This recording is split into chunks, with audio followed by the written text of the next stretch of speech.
save on new game content with Xbox Game Pass. Hey everyone, and welcome to Playground Games. Today is the launch day for Horizon 4's second major expansion, LEGO Speed Champions. It's available as part of the Ultimate Edition, the Ultimate Add-ons Bundle, and the Expansions Bundle. So, who's joining me today? I'm joined by Arno. How are you doing, Arno? Hey, I feel awesome. I can't wait for the world to experience the expansion. Yep, me too. And what do you do here at Playground? I'm art director at Playground Games, so somehow I had the chance to see the pack before everyone else. Perfect. Thanks for joining us. So we're also joined by Matt. How are you, Matt? Yeah, I'm doing really good, yeah. Let's give a little overview of what you do here as well. So I'm a game designer, and I mainly worked on the expansion, so on the campaign, so the gameplay that you'll be playing, and we'll be seeing some of that later. Brilliant. And we're joined by Aaron. How are you? I'm good, Ben. How you doing? I'm doing really well. So what do you do at Playground? So I'm a level designer here at Playground. So in this pack, I've been involved in creating a lot of the cool and awesome things that we're going to see today. Cool. And speaking of what we're going to see today, why don't we have a look on the screen at what is upcoming? So we're going to start with the initial drive, and then as soon as we get to the festival, we're going to run through a kind of deep dive in the campaign. How does the pack work? What do you need to do? What's the kind of currency and how do you progress through it?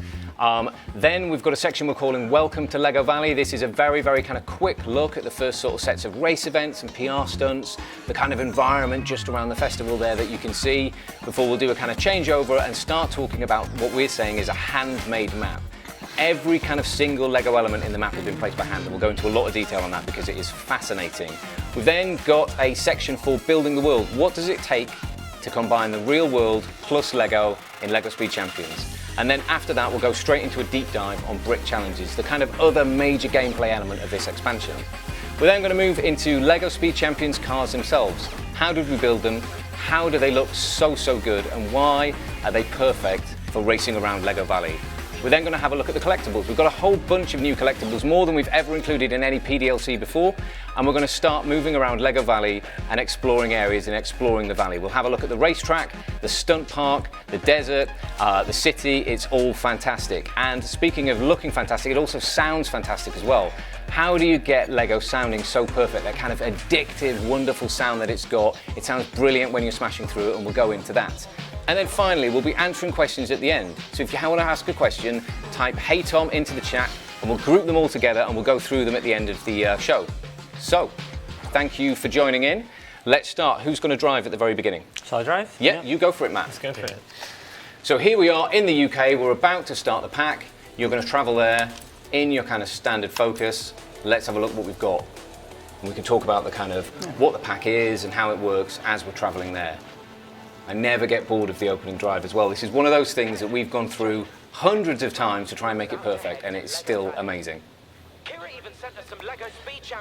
Yeah, so we picked out the place that you travel to LEGO Valley in, at these containers in the rail yard, because it kind of looks a little bit like LEGO sets, and you already get a sneak peek of the LEGO cars there.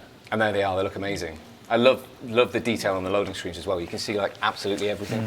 Yeah, so it's really important to ensure all the pieces are modeled exactly like in the real car. We try to capture all the little imperfections, how the material is different between the stickers and the plastic, show the thickness of the glass, how it diffracts the environment behind, and we're really happy with the result. They look incredible. Before we start, something that I wanted to mention that I forgot to at the very beginning, the pack is going to start going live in about 2 hours from now, so keep an eye on it. So pretty much as soon as the show ends, it should start going live. This intro still puts a huge smile on my face every time I see it. Jay is like the perfect character for this expansion. He's like a kind of big kid in a world of big LEGO. Got the right amount of excitement. Just like all of us. You in? And it's like a real kind of homage back to the start of Forza Horizon 4. But there we go. Crashes into the end.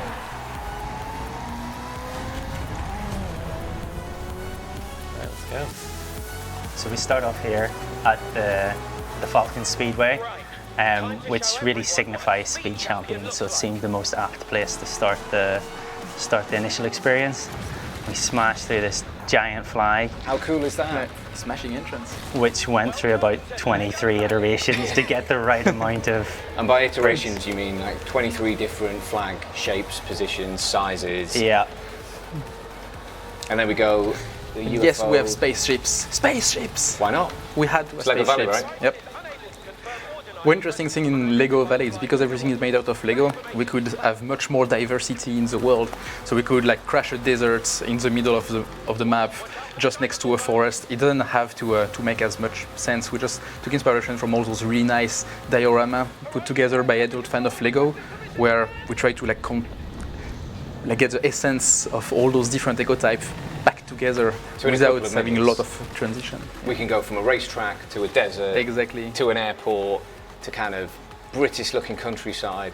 And the idea, the like almost sort of story behind the pack is that Lego and Forza have come together to build this. Exactly. So it is kind of real. They've put it all together. Yeah, this remains of the Hot Wheels expansion we did 2 years ago, but with a different partner this time. There's plenty of Lego humor as well. Yeah, I know, that still puts a smile on my face. So here we go, car change into the Lego Mini. Yep. And this is the first time we've done a car swap in the middle of one of our IEs, because we really wanted to give the experience of trying the different driving experiences that you're going to get throughout the pack. So as well as the Senna, you've got the Mini here. And these three Minis for the Eagle-Eyed viewers will they'll know from the Italian Job film, so it's a little nod there. And we've just gone past a bunch of pirate ships and smashed through some sandcastles. That's a particularly nice detail, that the three colours are from the film. But everything, so this is one of the restrictions, right? Every colour that you see that's made of Lego is like an official Lego colour. You can't get away from that. Yeah, I'll come back to this a bit later when Nick is back. I love the clouds as well. They are incredible. Really adds, it was a test from our lighting artist, and everyone loved it so much. Yeah. We keep them. I'm just so talented, I'll just do Lego clouds as a test. Why not? And now we're in Brickchester, which is a city in Lego here, which has got a lot of the more, I guess, adult buildings and stuff that you'll see from real sets. Yeah, the kind of more complex, expensive sets. Yeah. And ghosts, why not? And some of the devs have actually voiced the ghost. That's a little little Easter egg in there. So one of the Ghost VO devs will be on later, but I don't know whether we'll ask him to give us a kind of rendition. But if it gets nighttime, we might go and visit them and see if they can, see if we can pick it out, see if he can spot which one he is. All right, there we go. We have arrived at the festival. Kind of. Yeah, it's made it in one piece. just about. I really love the roller coaster here. It's always going all the time. Yeah, so we had this opportunity where like the Lego creator experts range at those awesome rides, like this Ferris wheel, the roller coaster sets, the carousel are some of the biggest Lego sets you can buy, and they are all expertly crafted. They look so good. So we really had to inject them into the festival this time. And they're all animated, so if you look carefully, you can see like minifigs raiding the roller coaster and everything. So we've got to what was just kind of referred to as a base plate, Matt. I'm guessing this is like now the beginning of the campaign. Yes, this is absolutely the kickoff point for the main gameplay that we're going to be doing throughout the Lego Speed Champions expansion. All right. So as Kieran's explaining right now, our main goal is going to be to build our own Lego house and prove that we're a master builder. But it's it's got humble beginnings. It's just a green base plate right now. Well, it's kind of nothing right now. Yeah. Like there is no house there. Because we're going to need bricks. Yeah. That's how we're going to be able to build a house. So any Lego house like the table in front of us is made of bricks. Yep. Absolutely. So that's what we're going to go and collect. Okay. Rather than like getting influence like we have in say Fortune Island or the main game, we're going to be collecting bricks instead. So rather than just like unlocking races and PR stints as we go, in fact, they're all just going to be there right from the start. We're going to be able to discover every race, drift zone, trailblazer right from the get-go. So if you just want to jump into them, we can. But the main way that we're going to progress is by getting those bricks. But how are we going to get them? Well, I'll show you. We're going to be able to get these bricks by doing brick challenges. Okay. So here we go. This is like the first few that we have unlocked at the start. You can see there's absolutely loads of them. Hundreds of them. 272? So this is the first like introduction to brick challenges that are available right at the start. Yeah, so these are kind of which one do you have to do? So you don't have to do any of them. Okay. We can just pick whatever ones we want. It's like completely free. Like they're all different color coded based on the kind of gameplay. Yeah. Let's take a look at this one. This is get 2 stars at the speed trap. Sorry, the speed zone that's nearby. Little Brickworth speed zone. So so how do we know where this is in the world? So- Like we've just got here. I've just pressed A Yeah. on it, that pins it. And then we just go back to free roam, and the pin puts it on the left side of my screen right there, so Yeah. I can see 2 stars. Sets my route, sets the blue line, so I Right, can I just can go see this now. Yeah.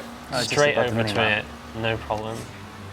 We also have season swap to autumn because it's now autumn in the UK in the Horizon world. Yeah, so we've just rolled over into Yeah. autumn just before the pack has gone live. So this is what it's going to look like for everybody. Exactly. And like, So I mean, in autumn in Britain in Forza Horizon 4 is probably my favourite season. Oh, winter's close though, but this, it's red and it's yellow and it's... Yeah, we could crank everything to 200% and really go over the top. So Yeah. all the vegetation will change in every season. All the Lego vegetation will change as well. As well as the normal vegetation. Exactly. So we've got Lego seasons, regular seasons. This is And amazing. so they all look really unique and very good. All right, so you finished the speed zone. Yeah, absolutely. So I got Got 2 1 star stars. and 2 stars. That was 2 challenges done for the price of 1. And so that would have got me a total of 20 bricks, as you can see. If I got 3 star, I would have got another 40, but I didn't quite manage that. We need another 180 bricks to be able to build the start of our house. So we're going to have to do some more challenges. Does anyone crack on. want to do one? I'll do one. What are you looking at, Aaron? What are you thinking? So how do Yeah, we race. get, based on how do we get more races and PR stunts? Because those are the So- red and the blue ones on... Yeah, so as I mentioned before, all the racing PR stunts are just available from the start. Yeah. You just drive around, you'll see the question mark icons pop up, you'll fully discover them. As you do that, those challenges are going to unlock, so we can just get through those. Some of the skills and smashable challenges, they unlock as you upgrade our house. All right, let's get back into free roam then, and let's have a look at maybe for some race events nearby, Aaron. Yep, certainly. So let's pin a challenge for a race event. Or do you Or want traffic to do cones. the Let's traffic smash cones? some Let's do cones. Why not? I like some smashing cones. some Smash stuff in stuff. Lego. Smashing Lego is really satisfying. I think this is one of my favourite parts of the pack, is that there's so many things that you can just absolutely career through. So this one's got a bit of a twist. I can see it's like there's a timer there Yeah, that's absolutely. not ticking down yet. Yeah, so once we start smashing them, that timer is going to start going down, and we need to smash all 20 cones within 45 seconds. And the question is, can Aaron do it? That is a question. Yeah. I feel like you already knew where these cones were. Somebody in design's been very, very thoughtful and placed them quite nearby in the Yeah, festival. nice, good job. Done it. Loads of time to spare. So that's All another right. 10 bricks. So, And there's So we a there's a see race. what this question mark is. Yeah. yeah, so there it goes. Gets fully discovered. Hey, it's a dirt route. Let's do some, some Perfect for the racing. mini. Let's do So this. pretty much everything in the entire pack gets you bricks the first time you do it. So this race, completing the race, winning the race, that's all just going to give us bricks. So let's just go ahead and win this race. No pressure. Huh? Yeah, exactly. So that's true of every race, every PR stunt. Yeah, that's And then there's things like the traffic cones elsewhere as every well. single star in every PR stunt, every single race for completing and winning. And tons and tons of ambient ones. Yeah. So we just saw some smashings from traffic cones. There's loads of those smashable ones. There's a bunch of skills-related ones. Do you have to pin them to do them? You don't have to pin the challenges. You can do, multiple challenges at once if you want. The pinning is there just for it to be like to assist you in doing them. We're going to see loads more of them when we do a deep dive into the brick challenges later. Let's just focus on getting these 200 bricks for our house for now. What I've seen really like in this expansion, like you don't have to do any race or anything. If you just want to play around, drive in the world randomly, smash through stuff and have fun, you will over time unlock a lot of bricks, achieve a lot of brick challenge as well, and be Yeah, able to absolutely. upgrade your house. That's So probably that's- my favorite way of playing in this pack. Is not chasing any specific goal, just having fun really. That's really different to anything, like from a campaign point of view, anything we've ever done before. Like every other Forza Horizon game, it's about the map opens, some events slam down on the map, you do a small portion or most of those, and then the map opens again and more events slam down. But you're saying that in this, everything's there from the start. You just have to drive to discover it. But you can even play in free roam. Absolutely. You don't even need to open the map really. You can just go around and just pick some challenges out. Just complete the challenge, like just driving around, discovering roads, finding new areas. Like if you find a crashed UFO, for example, that was on the initial drive, and that gives you a challenge. So it's just there's so much things you can do to build your house. You can really play it any way you want. So what was the kind of what thoughts do you go through or process to make a campaign like this where everything's open at the beginning? So we really kind of looked at what we did in Sunrise and what we did in Fortune Island. And Sunrise really made a bunch of steps forward to try and letting you play in the way that you want. Yeah. Compared with Forza Horizon 3, Forza Horizon 4, you could complete just do PR stunts, just do races. You could even advance by just upgrading cars and sharing your cars, tunes. taking pictures. Yeah. So we kind of took a different twist on that this time, and went, what if you didn't unlock races and PR stunts just by doing those.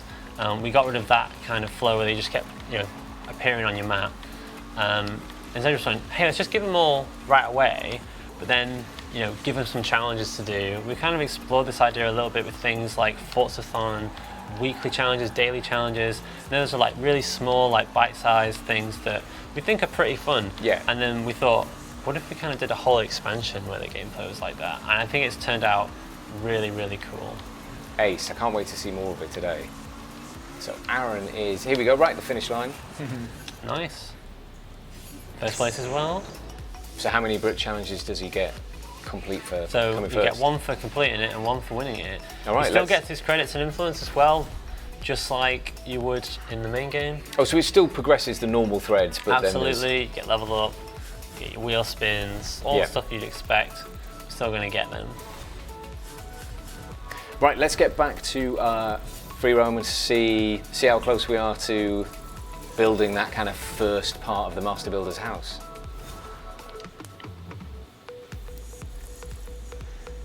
Once you've run your kind of obligatory wheel spin, because it's Horizon, right? Sort of legendary on there. Love a good wheel spin. Oh, So close. GT cars. GT cars, like GT cars. I love GT cars. Yeah, It's fine. Well, there's your T-shirt.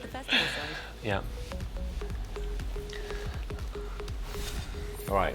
Right, so let's take a look at some of the challenges that we can just knock So what out do we the need? Another park. 110. I can see some more races on there as well.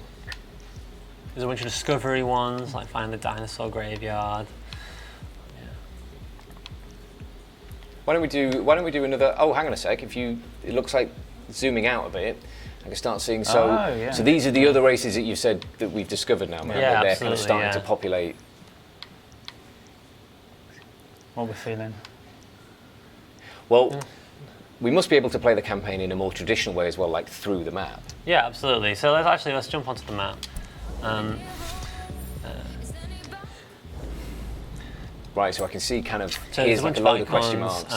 a load of question mark icons. Those are things that you kind of got near but not fully discovered yet. Okay. Which is a bunch of those there. If you head up to towards the top left, we'll see something else interesting on the map. So if you're on the race icon just down a bit there, and we hover over that, you'll see that you can even see the brick challenges on the map as well. So we can see, hey, we've got two brick challenges to do there to complete and finish the race. Shall we set a route there then? Yeah, why don't we do that? Let's go do that. And you can see the race is just done, didn't have that icon there at all anymore because it's got both the challenges. Absolutely, yeah. So if you like to play Horizon in a bit more of a kind of traditional, just go through the map and look at race events and PR stunts, you can do it. But if you want to play just purely going for brick challenges, then you can go through the brick challenge screen as well. Yeah, that's really what the LEGO expansion is about. Right. It's all about just playing the game however you want to play it. Like, you just want to go on the map and be like, hey, it looks like a cool race, and there's some brick challenges, you can do that. If you're just like brick orientated, like I need that house, then you can just look at the brick challenge screen, like pinning ones that you think you can do easily. Like, different people are just playing it in different ways, and you really can just play it completely differently. I like the fact that you just coined like a new player tag, like that brick orientated player. Yeah, exactly. We're creating new kinds of ways to play the game. Here. Brick-obsessed players. But so the whole thing though about being able to just drive around in free roam and do any PR stunt you come across and smash things and complete loads of challenges. We've always had people play Forza Horizon that kind of way, but the campaign's always been a little bit like, oh no, you're in the wrong part of the map. Yeah. You need to do this race specifically over here. So it's really nice to see that it's kind of much more freeform. I guess you can go wherever you want and the gameplay's there available. Yeah, I love absolutely. that. It just lets you go wherever you want. Just that extra level of freedom, really. Yeah. Which works really well with Lego because, to me at least, Lego is that whole thing of when you open a box and it's just full of Lego, the freedom is to build anything that you want. You don't have to kind of follow the instructions. You can do it in your way. You can build the Lego Mini if you want to, but if you want to make something up, you can do that as well. Yeah, so probably something to point out. We're obviously driving the Lego Mini, but most of the cars aren't actually Lego. It's because this is like Forza and Lego coming together. You can use any of your cars that you already got in your garage in this expansion, and you can also bring these Lego cars back to the main game or even Fortune Island and play with them there. They're just, again, you can play however you like. So the minis in the Rally Monsters bucket I can see because we've got a 6R4 just in front. There was a Mark II Escort. There's an Opal, I think, before, So Aaron, I know it's like difficult to drive and talk, but I'm going to ask you. I'll do my best. There's sort of the chevrons there that we can see on the corner and the race barriers. They're all made out of Lego as well. So all the racification that you would have seen in the main game is now replicated this time round as Lego. So there's mini figures in the crowd. All of the chevrons, the barriers, for example, just to the right-hand side there, that's all Lego.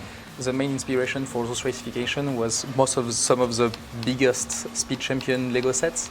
So if you can buy like Speed Champion sets come in two forms. You have like either individual cars or you have the big sets where you have multiple cars and bit of environment, like the mini sets. And some of them had some really cool race pit barriers and chevrons and race gantries. So we've replicated them in a format that can fit the constraints of our racification. Yeah, absolutely. In fact, the amount of times that I've seen something and gone, is that made out of Lego? It's like, surely that isn't made out of Lego. And you go up to it and you go, what? It's made out of Lego. Like I did that with the stands that the crowds are in are all made out of Lego, and there's so much Lego in this bag. And so I guess the like making it like you were saying about the bigger Speed Champion sets, Arno, is it's this whole idea that Lego Speed Champions have gone to the Horizon Festival and Horizon have said, help us build the races, and this is what they would make. So Lego has such a huge range of sets for different audience. But we are a racing game, so we started from Speed Champions. Everything started from Speed Champions. The car, then the race environment, the racetrack in the north of the map. And then we expanded with a lot of other sets.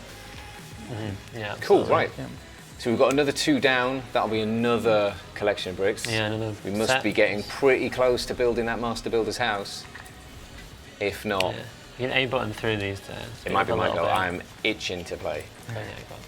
You can get us those last couple of bricks. I think we're probably pretty close by now. That's all I can be trusted with is a couple of bricks. Thank you. All right, let's see what we've got left. Only 30. Should be easy. You're next to the airport. You can see a bunch of the PR stunts we've discovered, and now up here in the bottom right, we've got some races, some discovery things. Why don't we have a quick look at because I see we're right next to the airport, and as if by magic, I think I might know where the helipad is. Yeah. So the discovery challenges are actually some of the most interesting ones, I think, because firstly, it's kind of all about exploring the world. Yep. Like, you're thinking, where is this helipad? And when you find it, you get that reward. But a little bit of a spoiler, but once you start unlocking more of these discovery ones, you start to get challenges that task you from driving from one point you've already discovered to another place. So once you've found like the start and the finish point. Absolutely, yeah. And those are some really interesting ones. So there was just a few of these, but now we've got this one here, which is to drive from the helipad to the player house. Yeah, exactly. And like one thing we try to do with challenges is really appeal to like all kinds of players. And these kind of discovery ones are actually some of the ones that are kind of more geared towards the more, I guess, like more skilled players playing a lot more Forza. Like you saw, it's like, you know, drive a C-class car from this to this in under 2 minutes. It's like it's not a completely straightforward challenge, and some of them are pretty difficult, but give you a lot of bricks.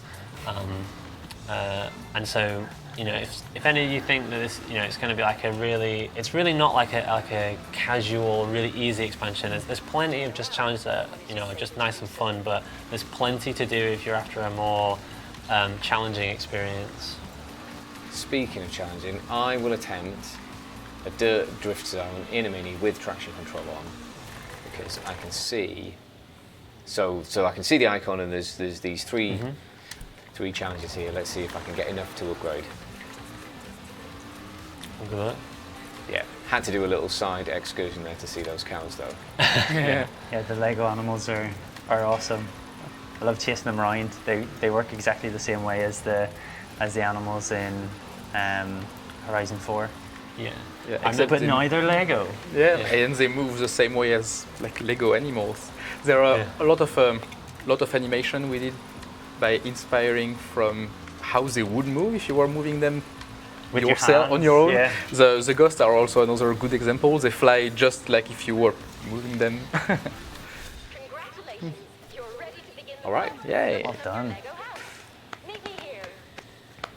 And then that's Cool. enough bricks. So let's. I tell you what, Matt, if I give you the controller back, you can take us through the kind of. So we must have achieved one of the like first major milestones in the new campaign. Absolutely, yeah. So this is kind of, each time, you're always going to be set a goal, basically, of collecting a bunch of bricks to build something in this expansion. The first one is to kick off the start of your house. So we're just going to start building it now.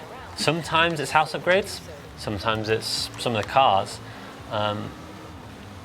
So let's go place this down. So obviously we've got our nice little blank base plate. I mean, it's pretty nice, but I think it can look a little bit better with a few bricks. That famous green Lego base plate. Yeah, so this green base plate was really important for me, because for me, empty green base plate is the promise of creating something for you. Yeah. So it was we had to use a lot of base plate actually, because this place is huge. Yeah. But it's really represent for me the experience of building your own house, your own thing. And now we've got a bunch of new brick challenges unlocked and bonus cubes as Absolutely. well. So We're going to everything's- go into detail later, but Every single time you upgrade your house, you get a bunch of rewards as well associated with it. So we get some new brick challenges, we unlock bonus cubes, which is one of the new kinds of collectibles in the game. We'll hear more about them later. And there's a whole bunch of different stuff that you get from doing this. So it kind of is a good incentive to like keep going. You kind of want to see what the next reward is. all right. Oh, and so our next objective is there, which is the F40, Absolutely, yeah. and we need 400 bricks. Yeah, getting 400 bricks for that one. So we still got a little bit of time. Why don't we carry on picking some brick challenges? I can see there's like some more. The yellow one's What been do you unlocked. We haven't done any of the skills ones really. So let's try out some of these. So let's try. So 3 ultimate airs in the Lego Mini Cooper. Yeah, which we already happen to be in. So that's great. Perfect. All right. So where are you going to do this? Because I recommend the desert. all right, so Desert Arno's is a good saying the place. desert. That's a good shout. Could go to the stunt park.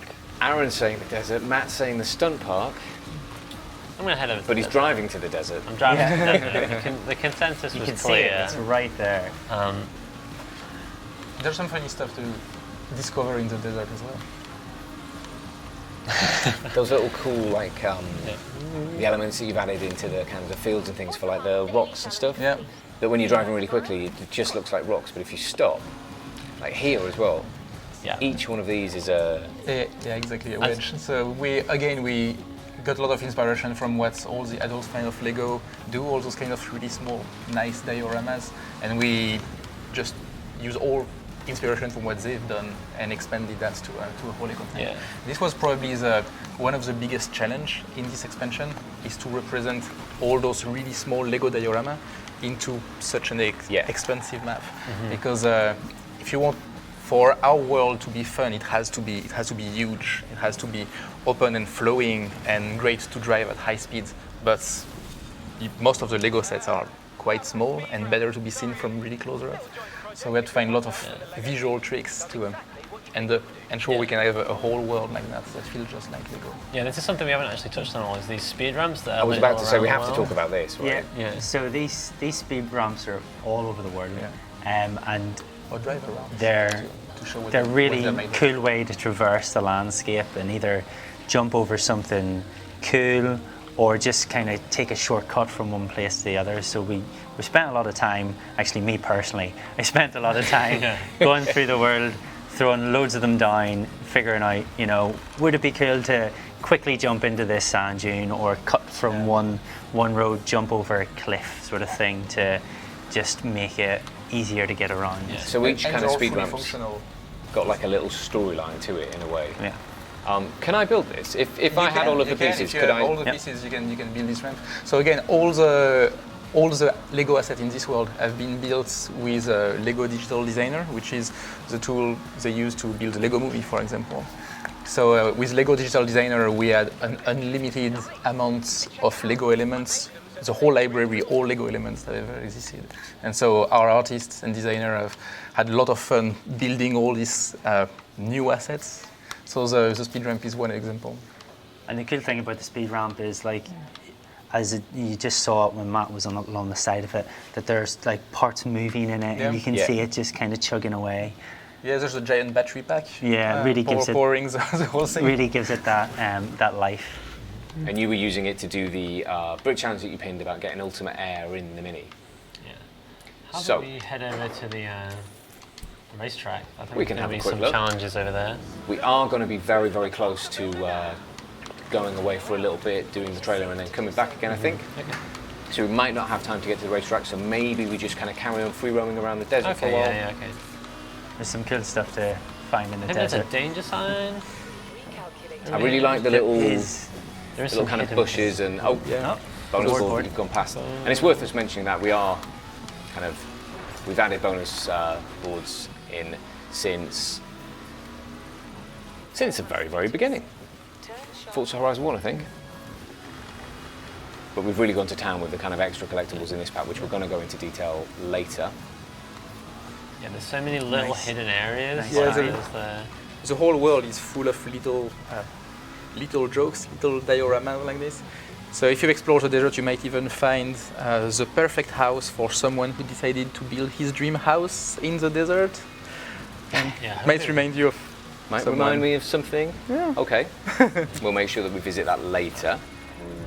Oh, and Matt we saw the alien ship crash land during the IE, and Matt's just found the A alien landing landing site Yeah. there, which is one of the many secrets in the desert. Right.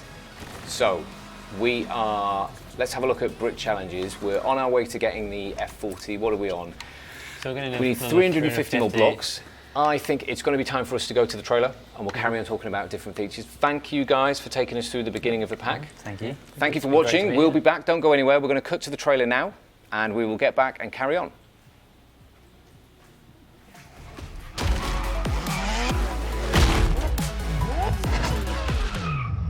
Everything is awesome. Everything is awesome.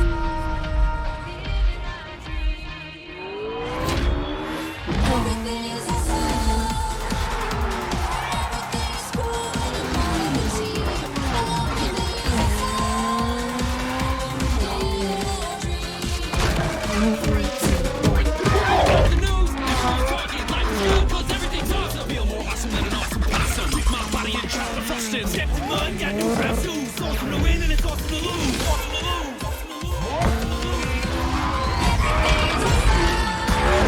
Everything is cool and you're part of the team. Everything is awesome. Living our dreams.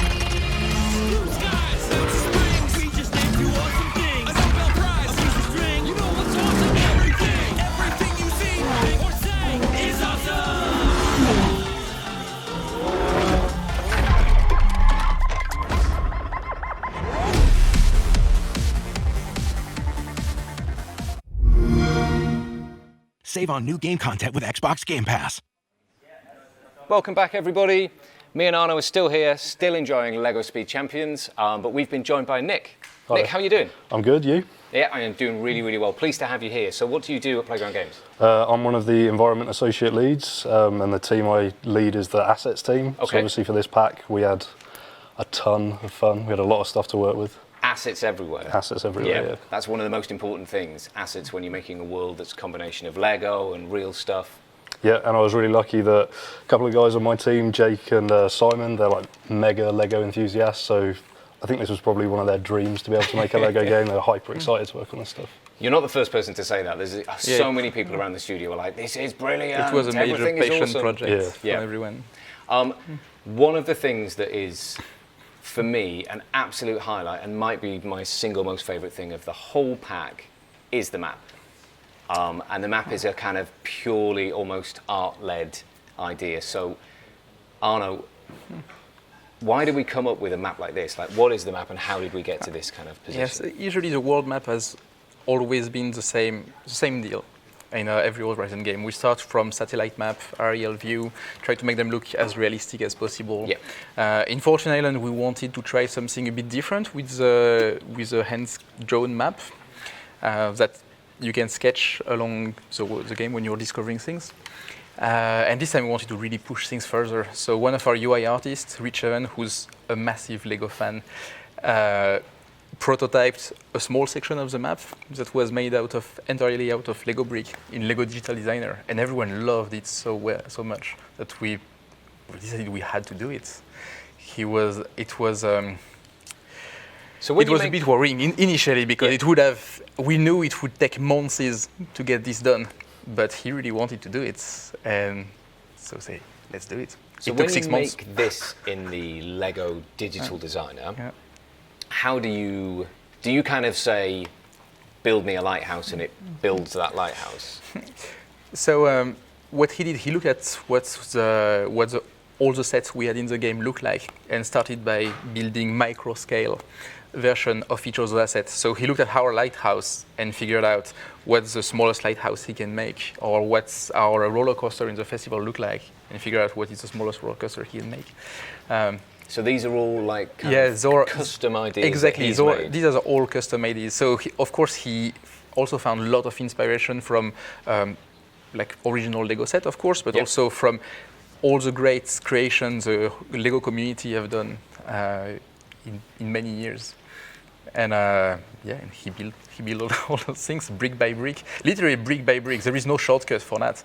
So we started from the road network to figure out how big it has to be, and he built like with several levels of detail, starting from the large blocks and all the way to very small detail. And the whole map is seasonal as well, so it comes in 4 different flavors. In each season, the map changes completely to reflect the moods of the game. I was about to say, so we saw the kind of, if I back out again, we can see those autumnal Lego trees just in the distance there. Yeah. And you can see that this whole map looks Exactly, like a kind of and vision they've of all autumn. changed. So if each of these is like a hand-placed brick, how many bricks roughly did he put per map? So we're a bit less than 200,000 per map. So of course, since there is 4 of those maps, in total it's a bit less than 2 Lego McLaren Senna, like the one you've seen on the E3 stage. Yeah, that is a huge amount. And one person made this as a kind of, for the entire project. Yeah, for a solid 6 months. And it's got all the structure underneath it as well, right? So Yes, if you wanted exactly. to build it in real life, Exactly. you could build it in real life. It would hold up. How big would it be if we made this? I think he said it was about 20 feet end to end. 20 feet end to end. It's pretty big. Yeah. 200,000 bricks. I don't think I could afford to build that in real life. Never mind. So if spare the anyone time. of our community wants to try and build it on their living room, please do it. We'd love to see it. Who's Send gonna us pictures. It must cost a fortune. Who's going to be able to afford this? Someone must. There'll be someone somewhere. That is a Yeah. nice challenge to put out. Right. So, the map, I'm a huge, huge fan of. But the whole world, as you were saying right at the start, Arno, it's kind of this like it's given you this really nice opportunity of going through loads of different Exactly. environments. Like there's a lighthouse, you've got kind of countryside and trees, a beach. What Yeah, looks and, like and this pirate was ships. yeah, this is really an opportunity we had with Lego. Usually, because we always have to make a world that makes sense. So if you want to go from a desert to a lush forest, you need a lot of space. Just like you've seen in Horizon 3, for example, where we went from the rainforest to the outback, you need a lot of space. But because here is Lego, we had an excuse to make it more deliberate and like crash everything together. So when you drive through this map, you can experience like a whole wealth of different ecotypes and driving experience in a very short time. I find it really, really fun to just drive through the world and jump from one experience to the other. So, Nick, when you make all of the assets for the pack, where do you start? Like, there's just so much packed in here. There's a lot. Well, obviously, like with Arno, we were working through what we wanted in the pack, what we wanted it to look like. We were looking through existing Lego sets. That was obviously one of the first things we wanted, right? Like, we wanted to bring that into the game, some stuff that already existed. But like you just saw in the desert where you were driving through, we also wanted these like big dinosaur kind of graveyard areas. So some of the things like that had to be custom built by the guys upstairs that actually went in Lego Digital Designer and tried to build new Lego assets with the rules, with the style, with the theme, for us to be able to put them in the game. I think something that was really important for us is there is like one solid rule you can't break with Lego is once you've defined the size of the first brick, all the bricks in the whole world have to have exactly the same size, so they're all compatible with each other and they can all clutch and click.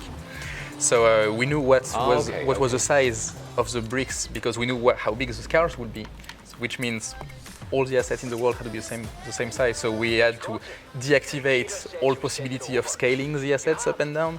That means every time we wanted an asset variation, for example, we had to make a new one. Yeah. We couldn't just like scale trees up and down, make buildings bigger, make the lighthouse huge so you can see it from a distance. Which we're used to doing, right? We Yeah, can exactly. just slightly tweak it, but we couldn't tweak it at all. We had to rebuild it if we wanted something. Yes, new. it was one of the massive challenge we had to make this world work. I think this pack it's probably got the most assets we've made in the smallest amount of time as well. It's got something like 350 new unique assets, which was a pretty fun challenge to undertake. So one of our outsourced partners, Glass Egg, helped massively. They did some awesome work. Two of the guys got to go out there and work with them on building all of these in 3D, which you can see they've done like a fantastic job on capturing all the small unique elements that you get when you look at a Lego brick. And the thing that blows me away is, if I couldn't see this pack right now and someone said, there's a Forza Horizon expansion in this Lego, I kind of had a feeling of how it might look in my head, but when you get the light glinting off the bricks and they look like a kind of realization of the real Lego that I can see in front of me right now, it's absolutely mind-blowing how good they look. So we treated this expansion the same way we've treated everything before. So we always start from real life. There's something interesting to look at here. So this is one of the props the Lego team sent us from Billund. So this is, here you can see these are all the different colors. All the different colors and material of Lego bricks you can find right now. So we started from scanning all the colors from here, so we have the exact accurate color of every brick.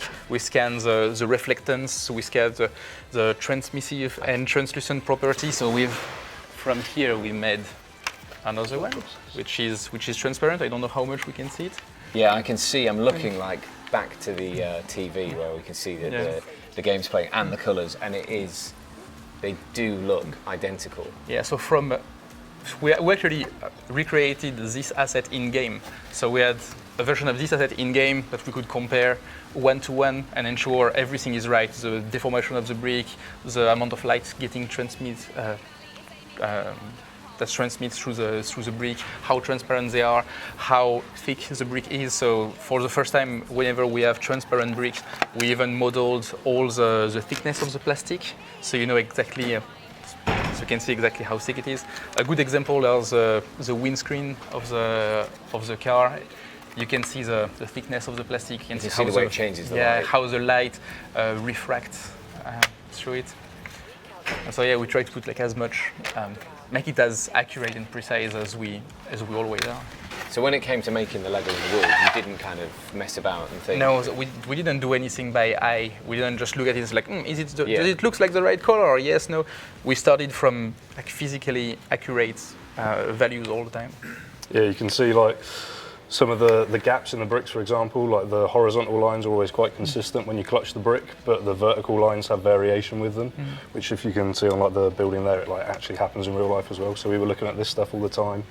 That is like, absolutely uncanny the way that they look identical. So when you say clutch, you mean when you like connect two Lego Exactly bricks when, together when they click together. and push them down as far as they'll go, you see that the gaps running along, sometimes they're kind of really, really thin, other times they're a little bit thicker, and that's exactly what you get in the real yeah, world. Exactly. and then we've also got things like the moulding marks from the moulds that they're cast in. When you make the bricks, they've got these little indents from the structures inside, which when you think of Lego, like our first Yeah. thought was obviously like, you've got your shape and you've got your colour and that's what we're going to go with, and you start, like Arno saying, looking at reality, studying it, seeing what's going on, and there's all these fine little details that once you include them actually brings it to life. Because it's not a completely smooth, flat surface from the side when No. you catch it in certain light. Yeah. No. So I can see the way the light is bouncing off the side of that building there. Yeah, that is so. I have never seen anything with this look as good as that before. So for us, it was really important we keep the build technique the same as well. So before we would use to have like a tiling texture going on the material on the side of a wall, but here we didn't use any tiling textures. All the bricks are exactly the same shape and size and color as the ones that are in the real sets. Because they Same. have to be, Exactly, from what you were saying earlier. exactly because they have to. If you whenever you smash Lego assets, we have pretty much most of our Lego assets are smashable, which is the most destruction we've ever had in an Horizon game. And whenever you smash them, the bricks will detach exactly where they would detach in real life. Like you can even see that in the on the car right now. So one of the Part of the rear bumpers rear come bumper off. fell off, and it fell off exactly where it would if you were playing with the car yourself. What else can we knock off the car? I'm interested now. Oh, Let's see if I can. if you start to smash around, you can lose a lot of things. Did you lose the front lights yet? Yeah.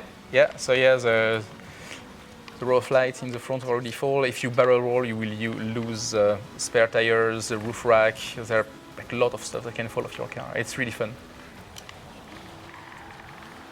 I think the trees are really cool as well, right? Because we started trying to implement the original Lego set trees and see how they'd work. But Yeah, exactly. They're kind of built in a way that they work from an isometric view, like top down looking down, they look great. But when we put them in the game and you're like below looking up, we couldn't get the same visual. So we were working on for the general area outside of the desert, like the main foliage, how we could get some really cool, unique Lego looks out of that. So all the really big kind of nice trees that we're seeing in autumn here, like the red, orange, brown, kind of yellow trees, they've all been designed and by us in-house. They've all been designed in-house with drivability in mind, and again all the different point of view. So they look good when you're next to them, but they still look nice and clear and consistent when they're seen in the distance. Yeah, Jake, who does our trees on the main game, he wasn't going to get away from doing them in Lego either, so he made all the Lego trees. They do look amazing. It's a big thing to say, but I think certainly for autumn with these trees, it's a nicer looking season than potentially just in Forza Horizon 4's kind of normal autumn. I love it. We have to talk about the flower fields. Yeah, so how cool are they? So I think this is probably one of, Chris mentioned it during a behind the scene, but I think this is one of our first prototype who really won the heart of our Lego partners. When we have a very early version of the McLaren Senna plowing through those flower fields, and I had a 10-second clip in one of my visual presentation, and they just couldn't stop looking at it. Just looking at this 10-second clip in a loop, and said, "This would be amazing." Sounds amazing to drive through this as well. Yeah, it does. Another interesting thing is one of the biggest challenge we had in this pack was to ensure the world can look and feel like a Lego world from a distance. So all those flower fields, if you when you're close to them, it looks like flower field, but from a distance you can realize the shape, size, and proportion mimic like oversized Lego bricks. So if you're driving all the way to a mountain and look at the world from a distance, it will look like an assembly of Lego plates in That's the world. really clever. Nick, do you want to pop back into cockpit view? Because you were talking, Arno, about the kind of thickness. So this has all been modelled. We'll go into like how the cars look kind of in more detail later. But just in terms of you were speaking about the thickness of the plastic in the different elements and the transparencies. This is great. There's also something interesting that you may not notice it when you're driving so fast.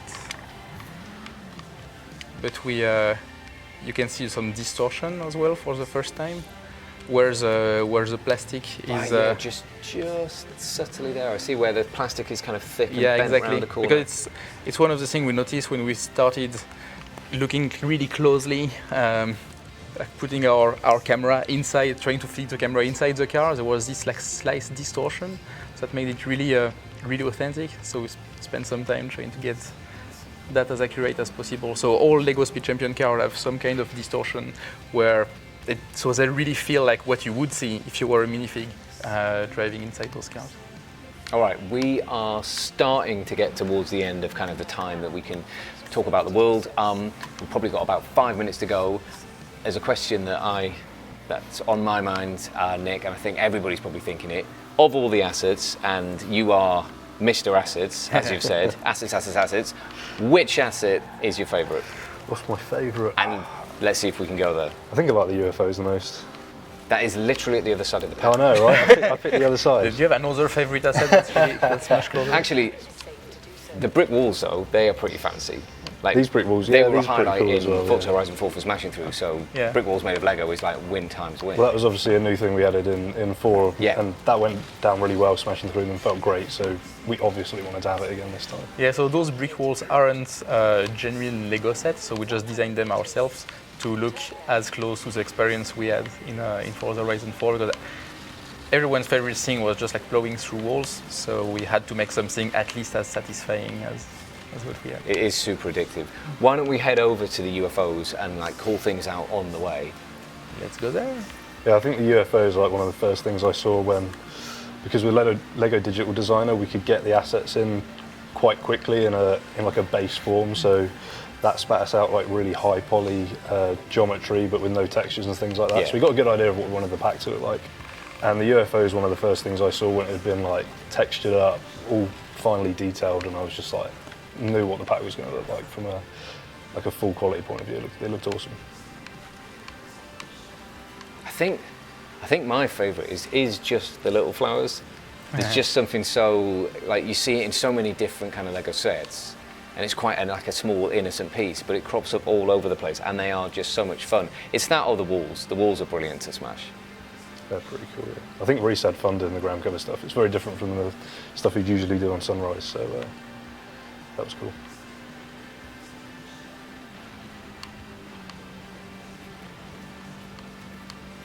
This is how I drive in this world.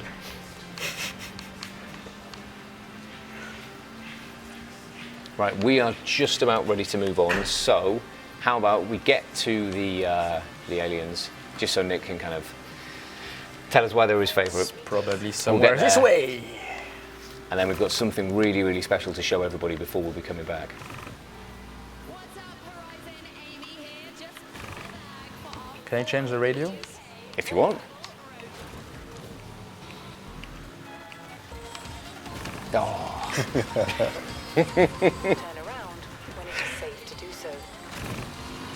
yeah, radio awesome.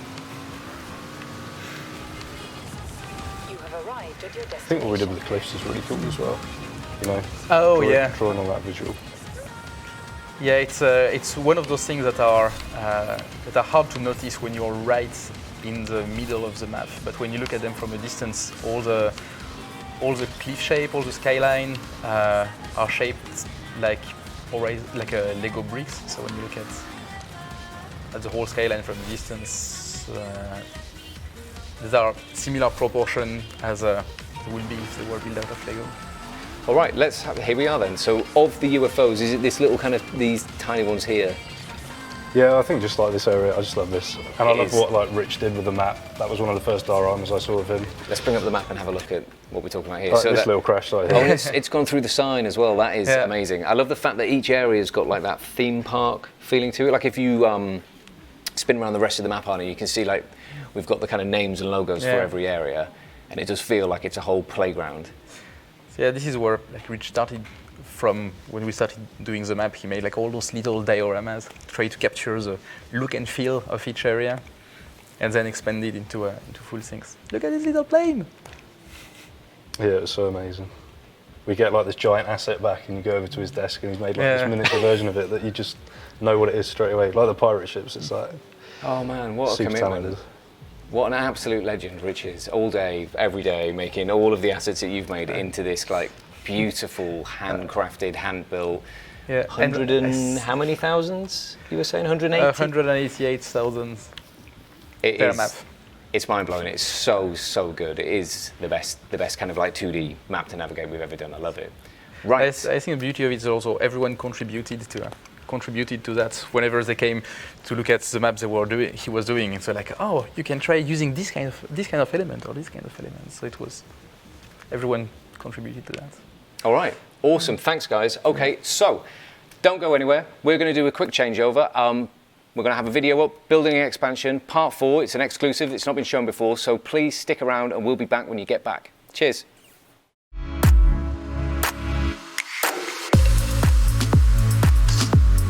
One of the really liberating things about building an expansion where the kind of premise is the Horizon Festival have got a huge amount of money and they're now working with Lego is that you can kind of take an area and make it in a way that it wouldn't ordinarily exist.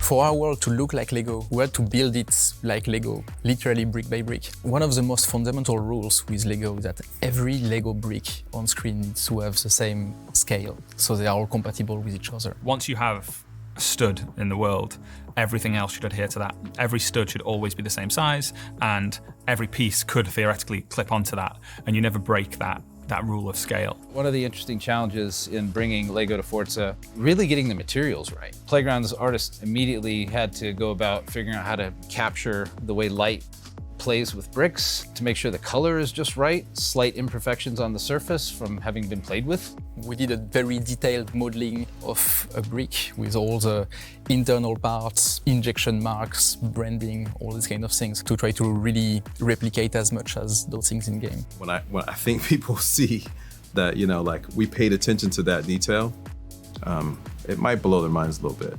It was challenging, and it's really worked. We had access to the same tools they used in the Lego movie. And it has all of the potential Lego bricks in there. So it's almost fun just to type in the box and just search and find all the funny hats and things. I think without that tool, this game would have been almost impossible to make.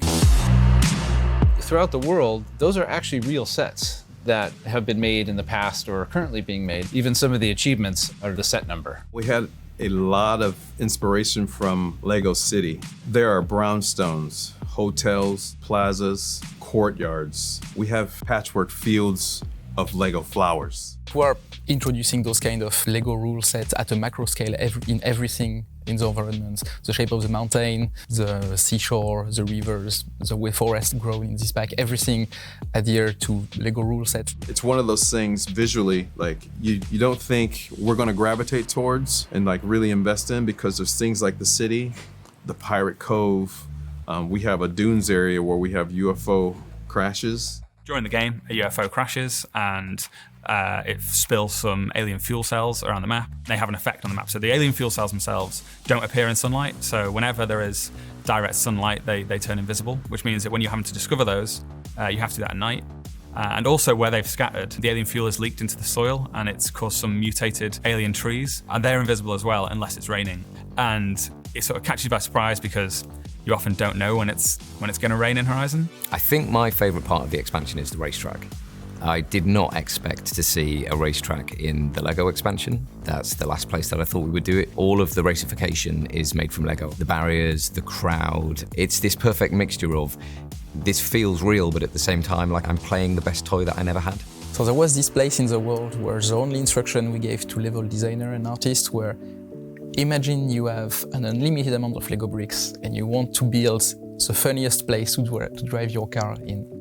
And they came up with this crazy place full of ramps and half-pipe and multi-story building, all placed among giant piles of multicolored loose bricks. The stunt park is kind of just, it's a place where there's lots of bricks, you know, but when you see how this thing came together, it's kind of magical. One of the things players might not realize at first, or maybe they'll immediately realize it though, is that all the humans that populate the Horizon Festival that they're used to have suddenly been replaced with minifigures. The spectators, the crowds, everyone who's watching you in the race, they're all Lego minifigures, which is really fun. That is one area where I think we did an amazing job of bringing the Lego essence into the experience.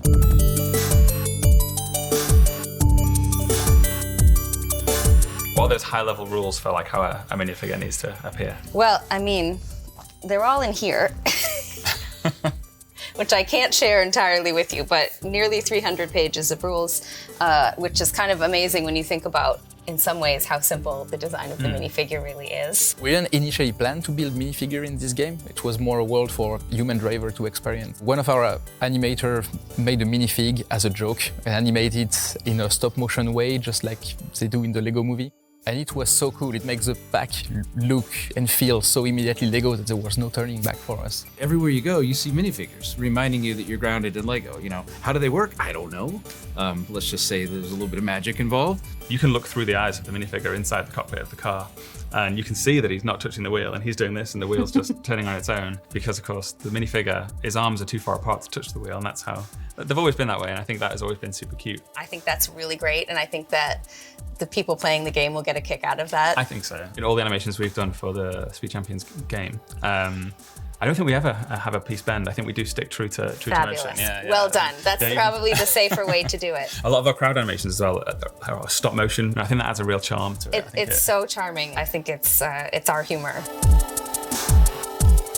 One of our huge challenges with the expansion was making sure that it incorporated seasons. Seasons were such a huge part of Forza Horizon 4 that we really didn't feel that we could have an expansion that didn't include them at this point. When you go into the Lego forest, you'll notice that, the green Lego foliage turns brown. You're gonna see snow-capped dunes. So everything that you would expect to happen, it still happens. A lot of the way that the world looks and this bringing together of different styles of Lego, I think that's what Lego's about. It's about bringing these different ideas together, and I think we've been really able to capture that feeling in the Speed Champions expansion.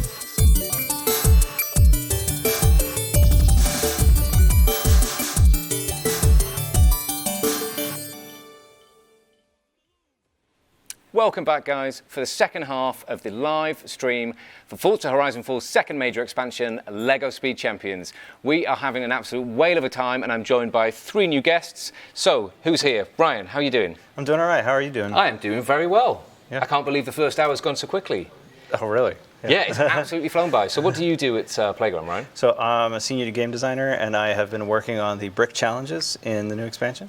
Well, that is fortunate, because I think first up we're going to do a deep dive in brick challenges. That's but the before plan. we move on, who else is with us? Simon, how are you? I'm really good. Are you right, Ben? I am very, very well. And what do you do at Playground? So I'm the principal vehicle artist and just responsible for pushing the vehicle graphics and fidelity. So you'll be responsible for how good these cars look, and we'll go through that in a bit. Responsible, yeah. Excellent.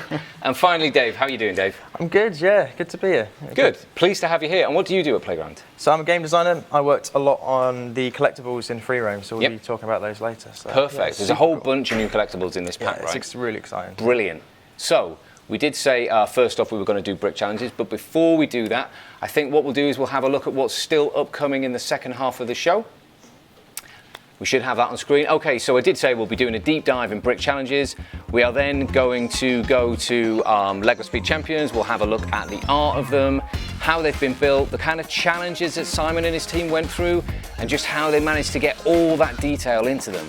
We're then going to move into collectibles. So it's not just bonus boards. We've got a whole bunch of new collectibles. We've already seen bonus cubes, but Dave's going to give us a bit of a rundown on what they actually are and why they've been added. And there's a couple of kind of new ones with a really cool narrative to them. From there, we'll do a bit of a switch over and move into a section we're calling Exploring the Valley, which is heading to some really, really cool areas that we've just been hinting at. So the racetrack, we'll probably do a bunch of races there. We'll go to the stunt park, find some collectibles, do a whole load of jumps, danger signs, that kind of thing. And all the while that we've been playing, there's been lots of comments about not only how good does the Lego look, but how good everything sounds. So we'll get one of the audio designers, Rich will be here, and he'll be telling us how we've made it sound like the way it does, what he kind of had to go through, and I think his children may have had a bit of a kind of, they may have played a part in that. And then at the very end, we'll go through some Q&A, and once again, use Hey Tom in the chat if you've got questions for him. We'll kind of gather all of that up and they'll send it to me and we'll try and get through everything at the end. So, Ryan. Yo. Should we get back to brick challenges and Yeah, do let's the real talk kind about of some deep brick dive challenges. in? All right. So, as Matt explained earlier, pretty much everything you do in the game is tied in with a brick challenge. You can see here we have the brick challenges screen, which is accessible through the map and the pause menu. It's basically a map of almost everything there is to do in Lego. I say almost because there are other things to do in Lego as well.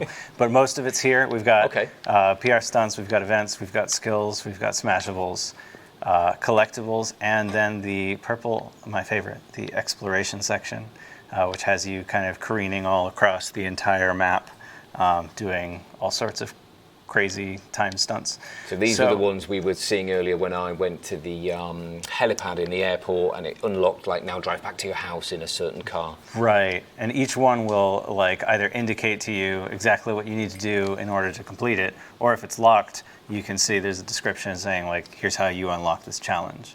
Usually, in a lot of cases, that's either discovering the event, if there's an event on the map, or it could be upgrading your house.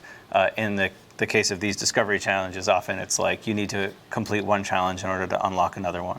Okay, let's have a look at some of the kind of like bigger discovery challenges you were saying and have a bit of a read of one of them. So, yeah, so here's a good one. We've got Minisaurus Attack. We're using the I wonder who came up with it. It wasn't me. The S1 class Lego Mini, and we're going to drive from the dinosaur graveyard to the helipad, and you have to do it in under 30 seconds. So that sounds pretty tight. Do you feel like we should take this on? I don't know. Well, we're in the Mini. If I'm capable of this. And we've already discovered it, so why not? All right. So as I talk about brick challenges, does anyone feel like they're?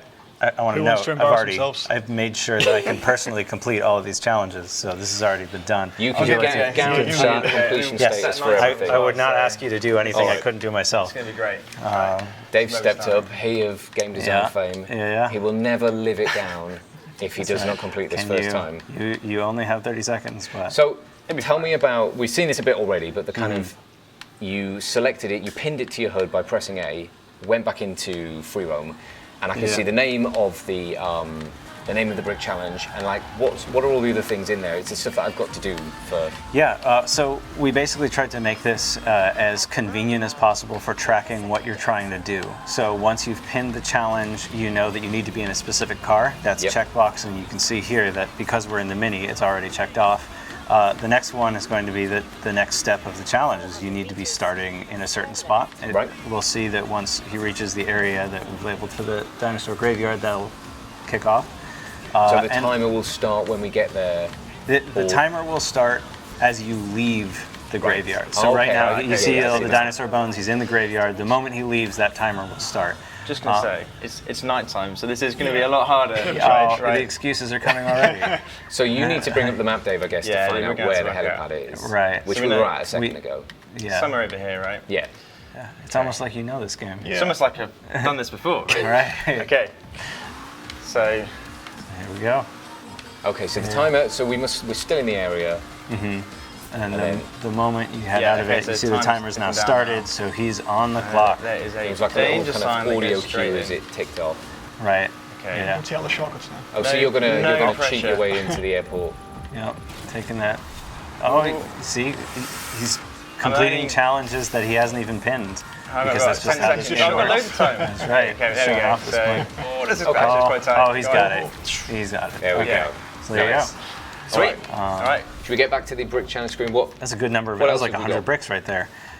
So each category is assigned a color. So you can see like the blue challenges are all related to race events. We've also got our story-based challenges. I don't know if we talked about this yet, but we have a full Horizon story specifically for we haven't mentioned brick that challenges. So our very own Mike Brown put together an excellent multi-chapter story all about proving to all of the doubters and haters that Lego is real. It's real and it's here to stay. And the idea there is that instead of just influence, like, say, the story that we had in Fortune Island, it's bricks, but it's the bricks that it gives you through the Brick Challenge screen. So so every single brick I can own in the game is represented. Yep, it's all going to be here. If you need more bricks, the first place that you should look is on the Brick Challenges screen, because that is basically a map of your progress through the campaign. And that's actually quite a cool point, because so you can see how we've got this cursor that disappears, and then it's kind of like you're not highlighting anything and it moves around. So how did we make the screen in terms of what was the kind of tech behind it? Right. Well, I mean, I can't take any credit for this. This was all our excellent UI team. But they used like the existing Horizon map as kind of a base to work from. Okay. And then each tile here kind of represents one of the challenges, and so it was merely a matter of creating the space and then arranging the tiles in all the different locations that they're like. We had a number of iterations where this screen was a giant mess, a rainbow vomit monstrosity, but we've cleaned it up, and so it's pretty readable. But yeah, a lot of work from our UI artists and UI engineers, kind of like just perfecting the controls and making sure that you can like navigate the screen smoothly, select and unselect challenges as easily as possible, getting to the screen from multiple locations. Like there were a lot of early iterations where like you had to get through a number of different versions of the pause menu to get to this screen, and we had to like streamline that down so you could get to it really easily. So how can I get to that screen? So you can pause the game and then it'll like pop up right there. Yeah, on the left. Okay. You can also, from the map, if you hit I believe the options button, will get you straight into the Brick Challenges straight screen. in. Yeah. And fun fact, if you do that while highlighting a race pin, well, I don't know if you actually have any. Do you have a filter on the map right now? Might be. Yeah. Okay. Yeah. But if you were to do that, yeah, if you hit options right now, it goes straight to the challenges related to the pin you were looking at. So it's definitely like been whittled down to the most convenient version. Yeah, it's pretty cool. Yeah, the UI, so you were saying the UI engineering team and the UI artists, they've done a fantastic job on that screen. Yeah. But I wouldn't sell yourself short. There's what? Hundreds, nearly 300 challenges? Exactly, 272 challenges in this pack. The fact that you know that number so easily, it makes me think when you said it's a simple case of rearranging them. I may have been staring at spreadsheets for far too long. I imagine each one of those was hand-placed based on some kind of coordinate system in space. Yeah. I mean, because they're all kind of handmade, we had to make decisions on like how many there would be of each category and where they would go, and to try to keep them like digestible, so you're not immediately overwhelmed by like a rainbow explosion. So yeah. So here we go, another one of your favorite type, the kind of purple Discovery ones. Dave is looking for the football. He's looking for the football arena. Here we go. And this place is just amazing. Isn't it? I love the way the tiles are so Did you reflective. hit any of the balls yet?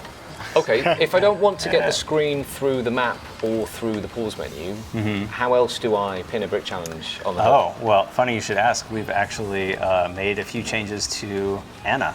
Okay. So if, Dave, you're feeling brave and you want to pull up a random unlocked brick challenge. Here we go. Brick Here we challenge go. roulette. Here we go. Oh, and you've got a race, and it's a complete, not a win, so you should be safe. Let's do that. You can do that. So it senses who's playing and Right. It knows Dave and knows his skill level and said, hey, let's give him an easy one. all right. So off to Brickchester Airport for the drag strip event. Yeah. So can I do brick challenges in any order that I want? Mostly. So depending on how they lock and unlock, if there's a brick challenge on your screen that's unlocked, you can do it immediately. There are a number of them that do unlock over the course of the game as you level up your house.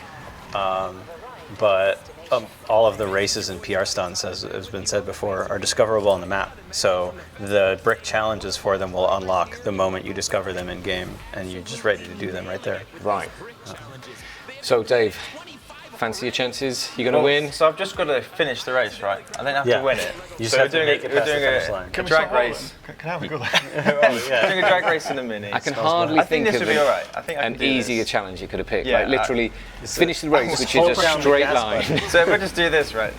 No, for a few hundred yards. I was quite nervous as to what Anna would suggest me to do, but this is. It's worth noting that this is one of the two. Well, it's a good job it wasn't drag win the events race, that we've really, added because to I think Lego. that would have been impossible. Yeah. Right. Right, let's go through this.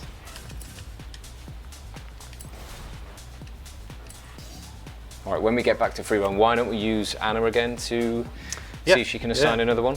You wanna Go on. hand it off? You go for it. Roll the dice. See what we See what get. you get. So, Yeah. favorite challenge. What's it going to be? So way before my time, but no, you wanna a do number of this one? viewers who have followed Horizon from the beginning would be familiar with the 1,000 Club. Easy. And Way that back is in the original. right, where basically a lot of the content was in these like bite-sized challenge-based packages.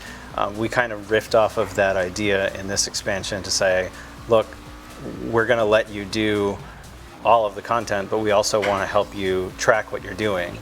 For instance, one of the things, like when someone plays a Horizon game, they might say, oh, I want to do all the races. Yeah. Well, even then, the Brick Challenge screen is a great way to map, like what races have you done, what races do you still have left to do, because they're all there on the screen, and like just watching them slowly go gold as you complete them all it's super satisfying. Because if you, so actually, just to interrupt you, Simon, while you're driving to the race, if you pause and go to the Brick Challenge screen, through the Ferrari one there you go. Yeah. And then zoom out, hold down on the, there you go. Yeah. So you can see that we've kind of been working right at the start, some of the early PR stunts, I guess, and we've unlocked quite a few of the purple ones because that's what we've been concentrating on, but not as many race events yet.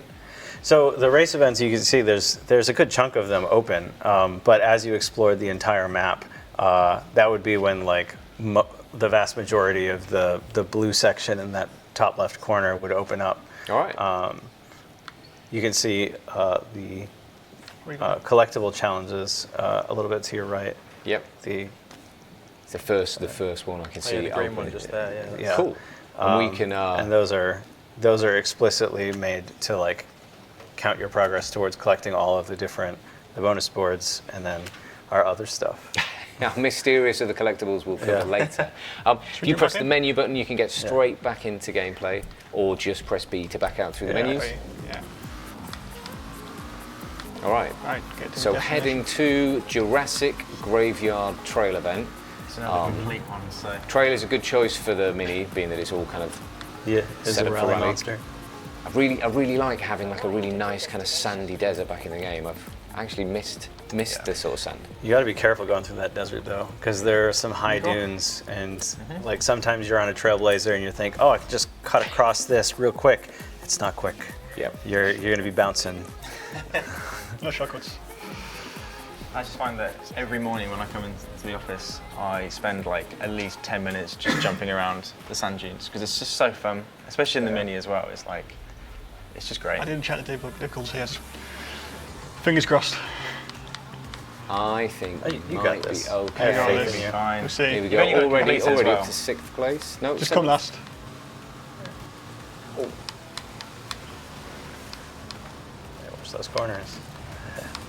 Trying to be race fair here. I still can't get over how nice, like the whole kind of the little kind of bushes that we've got Yeah, just off the side of the left and right of the route. there's loads of that detail in this. The more you look at the map and the world, you're like, there's just so much detail. It's everything, isn't it? It's like closely look at anything, you can just see how much has been studied and replicated. Yeah. I think that just shows how much the team were behind this project. It was like a real passion project for everyone, and you can tell with the quality. It's great. I think we all started this really being fans of Lego, and we've like at this point, it's just Just so absolutely- much effort into like Yeah. that perfect recreation of each piece. definitely. It's really paid off as well. Like to me, I think the whole pack looks absolutely amazing. Yeah. And honestly, a testament to Lego as well, because there's just so much to pluck from to create a world out of Lego pieces. It's Yeah. I like, think it's just It's really pretty well crazy. balanced between how the Lego is on an existing environment as well. Right, so how are we doing? So you've also only got a complete, but I think you're going to go on for the win. No pressure here. No pressure. You're leaving them in your I'm dust. really focusing in now. your plastic flowers. That's great though, because if you win, you'll get the Brick Challenge for completing and winning the. I'll event take as that. well. That's So right. you sort of Yeah, double you'll dip. 2 and 1. Yeah, that is nice. So you don't have to keep like grinding races Yeah, out. yeah. Because it wouldn't be fair if I won the race, or Simon in this case, wins the race, to then say, oh, you have to go back in to get the complete as well. Yeah. Like you can only do one at a time. The same thing applies to the PR stunt brick challenges. Like if you come up to a PR stunt, you 3-star it your first try, that's 3 brick challenges you just completed. They'll just come right after the other. There's no sense in making you do each one separately. So even though there's a huge amount of content, you were saying 272. Yeah. 272 brick Yeah. challenges, and you have to complete each one to essentially be classed as getting all the achievements and finishing the pack. That's right. So Come on. getting Master Builder That's close. That's is... close. It's slightly there. You got it. You got it. It's just so natural just to drive for one of the other cars. You just feel it straight away. Oh, it was tight though, but you've got it. You've won. So that's two I'll two take more brick that. challenges down. Yeah, so next time you go through and you see the 2 splashes. We I'll must be have to quite close to building the F40 now. So we Have a get look. there. Ooh. You'd be a little closer if you won that drag race. Classic shades, thank you. Yeah. Right, let's see. Yeah, See we're how not we going to do. show it off unless you win us that car. Yeah, why don't we make that our goal to? I reckon I can win a race event. Or Yeah? Do you want to You wanna go for try it? it out? yeah. Go on then. Oh, No. Yeah. 95 bricks, so yeah, go on then. Go on. All right, let's try Let's see the. if you can, Let's see what Anna can You give can me. do it. Because I can't talk about it unless you can win it, right? All right, here we go. Oh, see, we can Oh, and it's do that. literally right Events. there. Yeah. Perfect. You have arrived at your destination. So while many of these that we're looking at now, like some of the easier ones, like we saw, like do some ultimate air skills, like Yep. knock over some cones, and I just want to let everybody know that like they're a little bit on the easier side, but as you get further into the pack, you're gonna see some white knuckle challenges that really test you. So I'm interested to see how well people do and how many people get to crown themselves speed champion. Because in order to reach speed champion, you have to get every single brick challenge unlocked. So it's definitely not aimed at a more kind of casual audience in terms of like completing everything. Yeah, I mean, we wanted to have a broad appeal in the beginning. Like, Yeah. obviously, a kid could sit down and really enjoy just driving around a Lego car. But at the end of the day, this is a Forza game. And so we're going to, among other things, we're going to be testing your skill at driving a car in races and some really kind of intense PR stunt challenges, and in a lot of those like point-to-point races that really push you on the timer. So there will be challenges that require you to like know how to upgrade your car, for instance. This is not exclusively for people who like don't know how Horizon works. This is kind of for everybody. So that's brick challenges that in a stock car would be absolutely impossible. There are a couple, yeah. And we usually call them out by explicitly saying like, hey, you should upgrade your car for this. But Cool. yeah. Can I just take this opportunity? Just occasionally, when you catch the sun, you can see the translucency on the car. So when the sun's quite low, you can see the colour shift of the brick. So the brick isn't just that one kind of No, red all the way through. Yeah, it shifts colour depending on the direction of the sun. So why does it do that? Well, Is that the kind of thickness of the brick? yeah, it's simulating the fact that the brick has a transmissive quality, and when light shines through it and bounces around, some light gets stuck in it, and it gives like a glowing effect almost. And that's the kind of thing that you would get with the same Speed Champions Mini if you Yeah, sort of place it it's outside like in the same conditions. that's you one get thing this really nice. One thing we found when you're looking at the cars in the office and then you take them outside and they look completely different, and when you hold them towards the sun, that they really colour shift. And we made a big effort to capture that shift, which you know, the intention is that it's got still that playful feel, and it looks like something you can reach out and grab. It looks believable. Right. The same level of detail that you would have put, like, in a car. Easily the same. and you're putting it into making sure that this feels like Lego. Yeah. We're trying to think of, it's not just a car in a video game. It's a car that should look like it's in a photograph. That level of quality. That's what we're aiming for. Yeah, they do look amazing. Now I think as soon as we unlock that Ferrari, we'll get back to the Master Builder's house, Simon, and you can like walk us through how nice they look.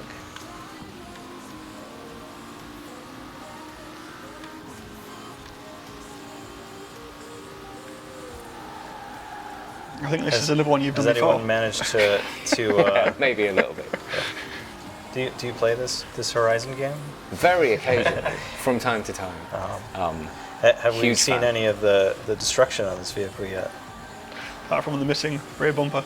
Yeah, we okay. He's already ripped that off. I just part of my favorite thing for these Lego cars is that like they pop apart. Oh, you're gonna ruin your run trying to destroy your car. Bits and bobs now. Yeah. I was trying to. So I think it's fair to say that when Lego designed these, they were designed to be robust. So when we were literally crashing these into the wall, I mean with the real toys, it was actually impressive how well they stayed together. You expect them just to kind of come to pieces, but they're really well considered and designed. And we tried to replicate that with the cars, so only specific parts would fall off as akin to real life. So yeah, they are really, really solid. Okay, so that should be another couple of brick challenges down. We'll be getting ever closer to the F40. Can't wait to see that one. Let's see how we're doing. One of those extreme track toys. 35 bricks away. All right, what are we going to pull off? I tell you what, Ryan. Yeah, you want me to?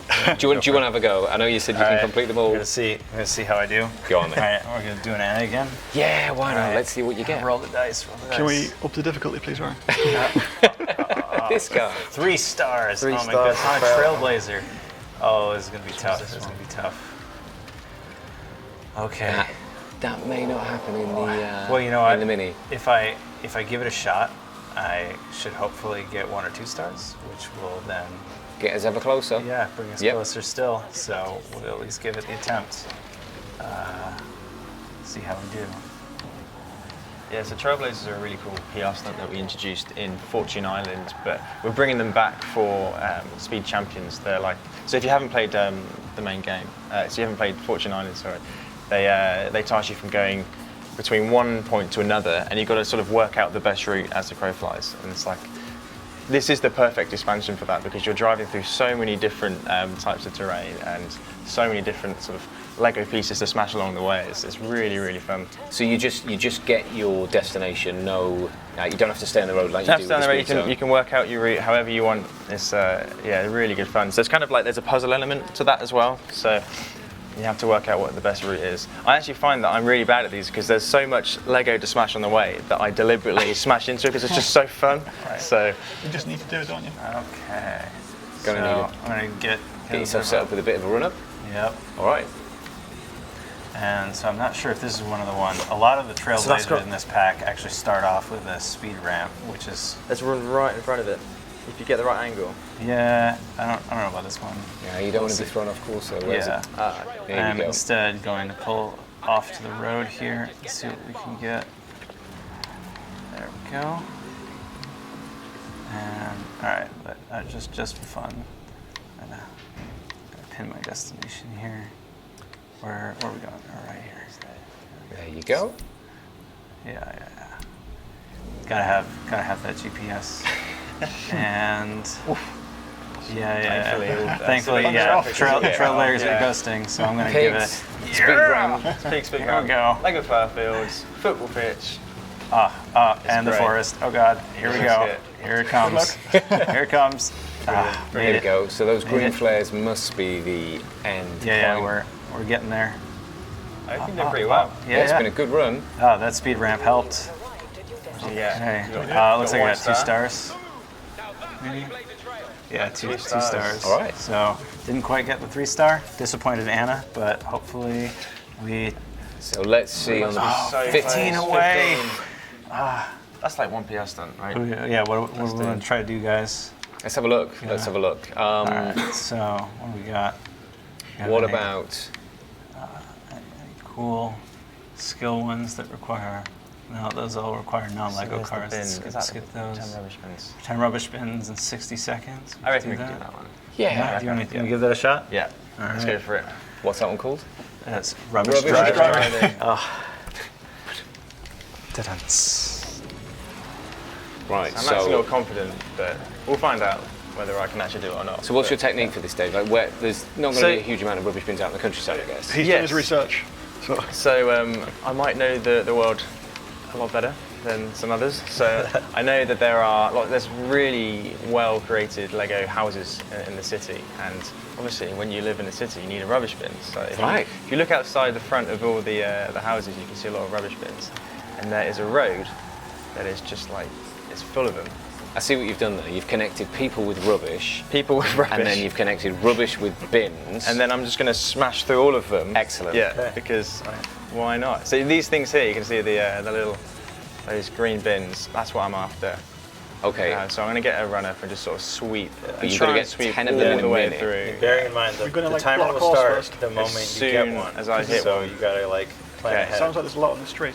So does Right. every we go. smashable brick challenge have a timer associated with it as Not well? all of them, but those that do will be very clear that it's a time challenge, and the timer will always start when you break your first example of them.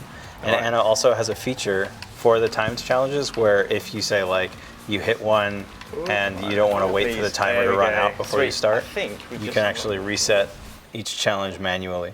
Brilliant. Yeah. Here we go, right. So you Ready made to it. build the F40. That's good. That was some proper rubbish driving. That was some rubbish driving right there. I think we should go back to the house, collect the F40, and Simon, you can get into Forza Vista and kind of talk Talk a us little bit through. around it, yeah, sure. Yeah. Fantastic. And then we can jump back into the Mini in Forza Yeah. Vista as well, and you can talk about Yeah. the Mini.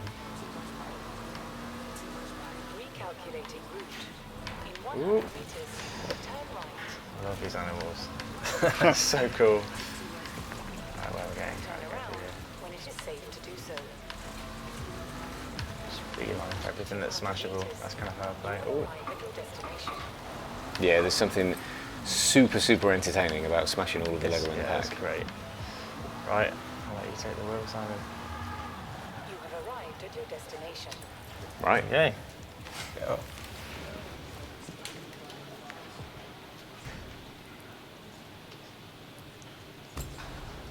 Here we go.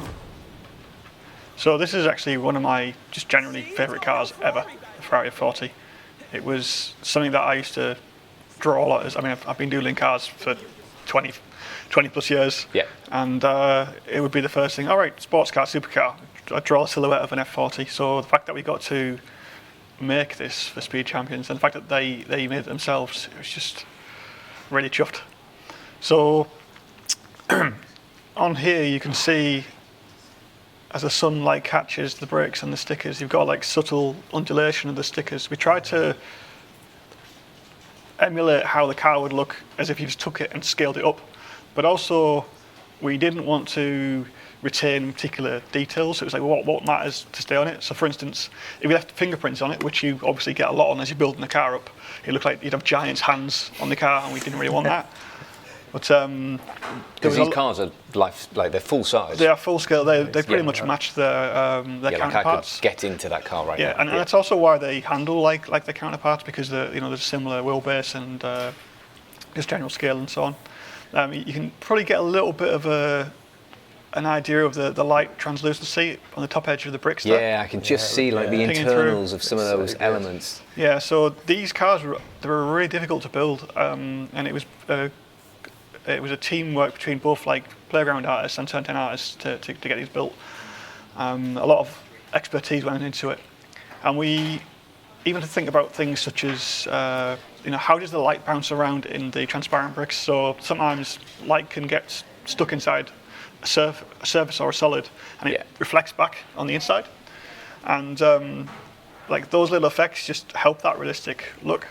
Then you've got things such as, I'm just trying to get a nice angle here, that's why I'm sticking on this part of the car, but you've got a sense of like the moulding marks. So we actually got a lot of close-up footage of these cars and we're just really impressed by how precise they were made and molded, and we just tried to retain those molding marks, any like micro details and scratches. Was that something that kind of shocked you before you made these cars? Like, helped make these cars? The kind of precision. Yeah, definitely. You just take it for granted. You don't realise how good it is. Yeah. You just think, it's a good toy. You know it's fun. Everyone loves it. But then you study it and you go, wow, this is impressive. The engineering is magnificent. Incredible. You can see on the side of the bricks there, you've got these very subtle, like micro scratches and so on. It's phenomenal. Absolutely phenomenal. It's not damaged. It's not worn or broken. It's just part of the manufacturing process. Yeah. And those little details are the things that help you create a realistic look of the model. Like if a kid took a Speed Champions toy and like stared at it up close with a magnifying glass, it would kind of look like on a little torch. You'd see all these little details. Yeah. And you get them on the rear lights as well, I think, when you were spinning the camera around. Yeah, I'll just go to that. And then on the rear lights, you might see. Really nice. We even went to, as we had lots of macro shots, we could see the. Let's go to photo mode a second. We could see the model numbers and batch numbers, and we started looking into them and what are they and so on. And I'll just zoom in here. And so you've got, in effect, the manufacturing process of. Yeah, we're a bit crazy on detail here. It tells you what the batch number is, and then what the model part is. Obviously, got the Lego brand there as well. Deliberately flipped because that's how they were manufactured. It's not a bug. So that on the inside. So that element has the model number. Yeah. And then the batch number as well. Yeah, I think the batch number. Yeah. So and that's from the car that we had in house that we were studying. So and then things such as we were provided with CAD data, and we studied the CAD data, and we studied the end product. And we realised both of the stickers and the model that there were the CAD data is like the input to before you get to the final product. Yeah, yeah. And so it's like what happens to that along the way of making it. And one thing we noticed was the stickers, they have these like printing press artifacts on them that you wouldn't see in the CAD data. So we used the CAD data originally, but then we just created all the stickers again to show those marks as if it was manufactured as real, because we're trying to get the idea of this is it in the real world, not as in like a virtual world, so to speak. This is amazing, the detail that you've got on the stickers there. It's like, I can't get over how real it looks. It's so good. And if you look at the plastic windshield, the transparent windshield, again, I'm just trying to catch the light on it. You got all this little grain and so on. And you've also got these bands, it looks almost like chrome, where the light's bouncing back off again. And that gives it a sense of thickness. I know some people have been asking about the livery editor as well. Am I? Yeah, no, you're absolutely on point there. Yeah, I'll try and back out there. So the livery was quite a challenge for us, allowing the players to do their own liveries, because there were certain guidelines that we had, and the guidelines all made sense. It wasn't to restrict us. It was just imagine. Oh, I have to a bit of talking first. That's all right. So, imagine that someone was putting their own stickers on the car. What would they? To go back in now. What would they look like? Yeah. And so, for example, you wouldn't expect a sticker to bridge between two bricks. So we, in effect, created this masking area of where the new stickers would be, and also when you painted them, it wouldn't just be like the plastic material. It would be the sticker material that would be revealed. So it's just thinking about how all that goes together. I'm just going to have to get myself back into. So the technique for and it's probably worth mentioning. This is new. We've got like kind of Lego white space there. The painting background. I'm going to quickly just show a few painting things before I go on the livery editor. I just thought about that. So no worries. We still have advanced paint groups. Yep. So obviously, if you were building this car yourself or you're replacing parts at home, you might not want the car to be all one colour. So we could just change, for instance, just that area. And that way, you can see here we've got a lot of different brick colours. This is all the valid Lego brick colors? So these are all scanned. Again, that we scanned them in different lighting scenarios to both how they look without being lit and how they look when they're illuminated by a light passing through. And that was again how we got the realistic look. I'm not going to save these colours because some combinations don't work as well as others. It's fair to say. It's very 80s. I'm quite a fan of a white Ferrari F40. I don't know about you. I think it's something like an 80s music video of some sort. Yeah, who isn't? Yeah.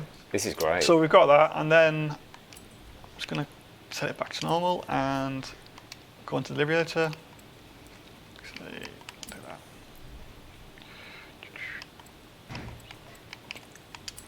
So here we go. We'll see. Yeah, We'll see a little bit about how we apply these.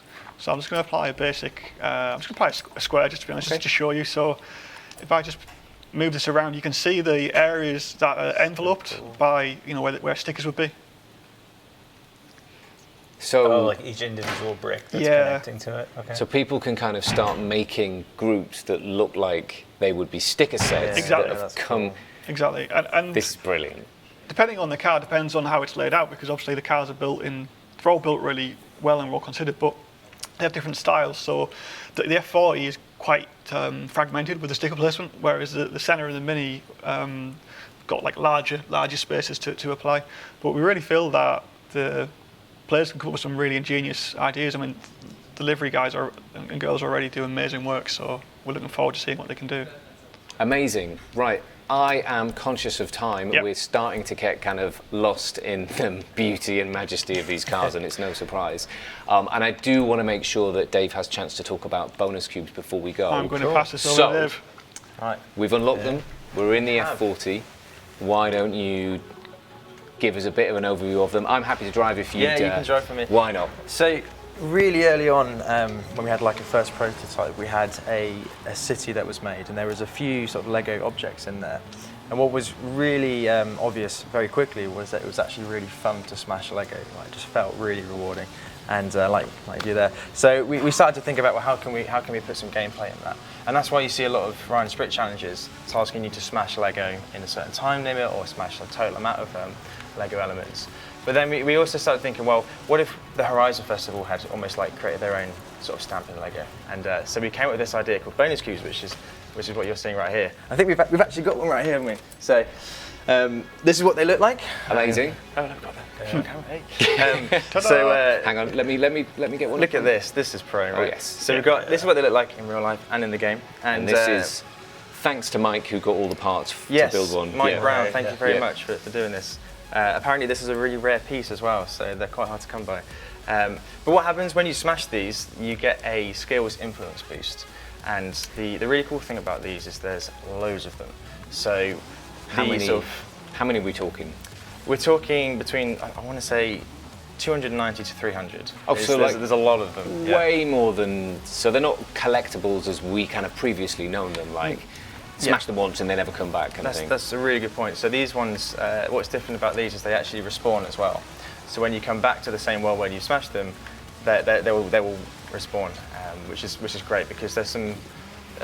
We've placed them in really fun areas as well. So there's in the airport there is a Skittles strip as well, so you can almost like go bowling with the Horizon cubes. So yeah, really good fun. All right, let's have a head over to the airport through the city.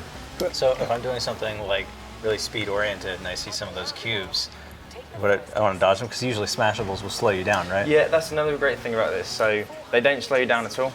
So when you're smashing through them, they're just there to be smashed and to have, to give you a lot of fun. So yeah, it's really fun placing these all across the valley. All right. So while I'm heading to the airport to see you mentioned it was kind of like Tempin' Bowling, Yes. like Skittles.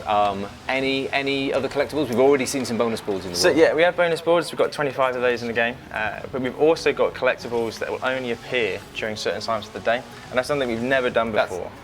So it's like a really cool feature that makes the world feel more alive and more vibrant. So what times of day are we kind of talking about, and what are they? So we've got some collectibles that will only appear at night time, and we are calling these alien energy cells, and they are these big sort of alien-like fuel tank things that will only appear at night time.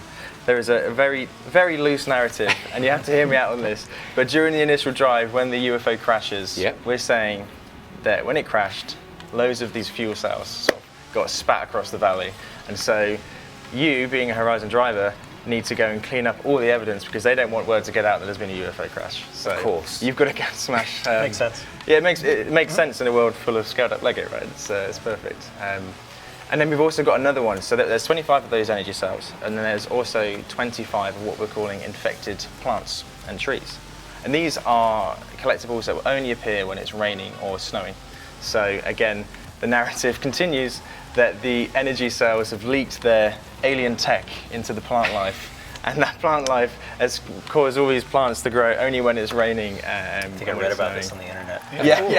Of course. It's a bit of a weird conspiracy theory. When alien energy cells start kind of cropping up in the world, it's the plant life that's going to be the first thing to show the effects. Exactly. We've thought about this. You don't take out the plants, then you got infected squirrels, and it just goes downhill from there. So. And what I love about it as well is it brings a real call to action during those times. So there's been times in the office where I am playing the game, and then one of my producer sort of came up and started talking to me, and it just turned to nighttime, and so I'm looking at him, but I know that there's some alien energy cells I need to go and get rid of. So I'm like, can you just stop? And I just sort of clean them all up, and because we're in a shared world as well, it means that everyone's going to get that sense of urgency, and there's a real call to action for everyone, not just me. Awesome. So there's like 3 new collectible types, all about smashing Lego. Yes. Some that will never completely vanish. So you've got that kind of like constant Lego smashing idea. Yeah. Brilliant. They sound great. This is really, really, really cool. Plus all the brick challenges to smash them as well. That's right. Ignore Horizon cubes at your own risk, because we have one doozy of a challenge asking you to smash 500 of them. Yeah. So that's a big tip. Yeah, no As soon as timer. you see them, smash them right from the off. Right. So that by the time you get towards the end of the campaign, you're kind of always worth grabbing if you see them. That comes from a man who's done them all himself. Yeah. Yeah. This one takes a while. Okay.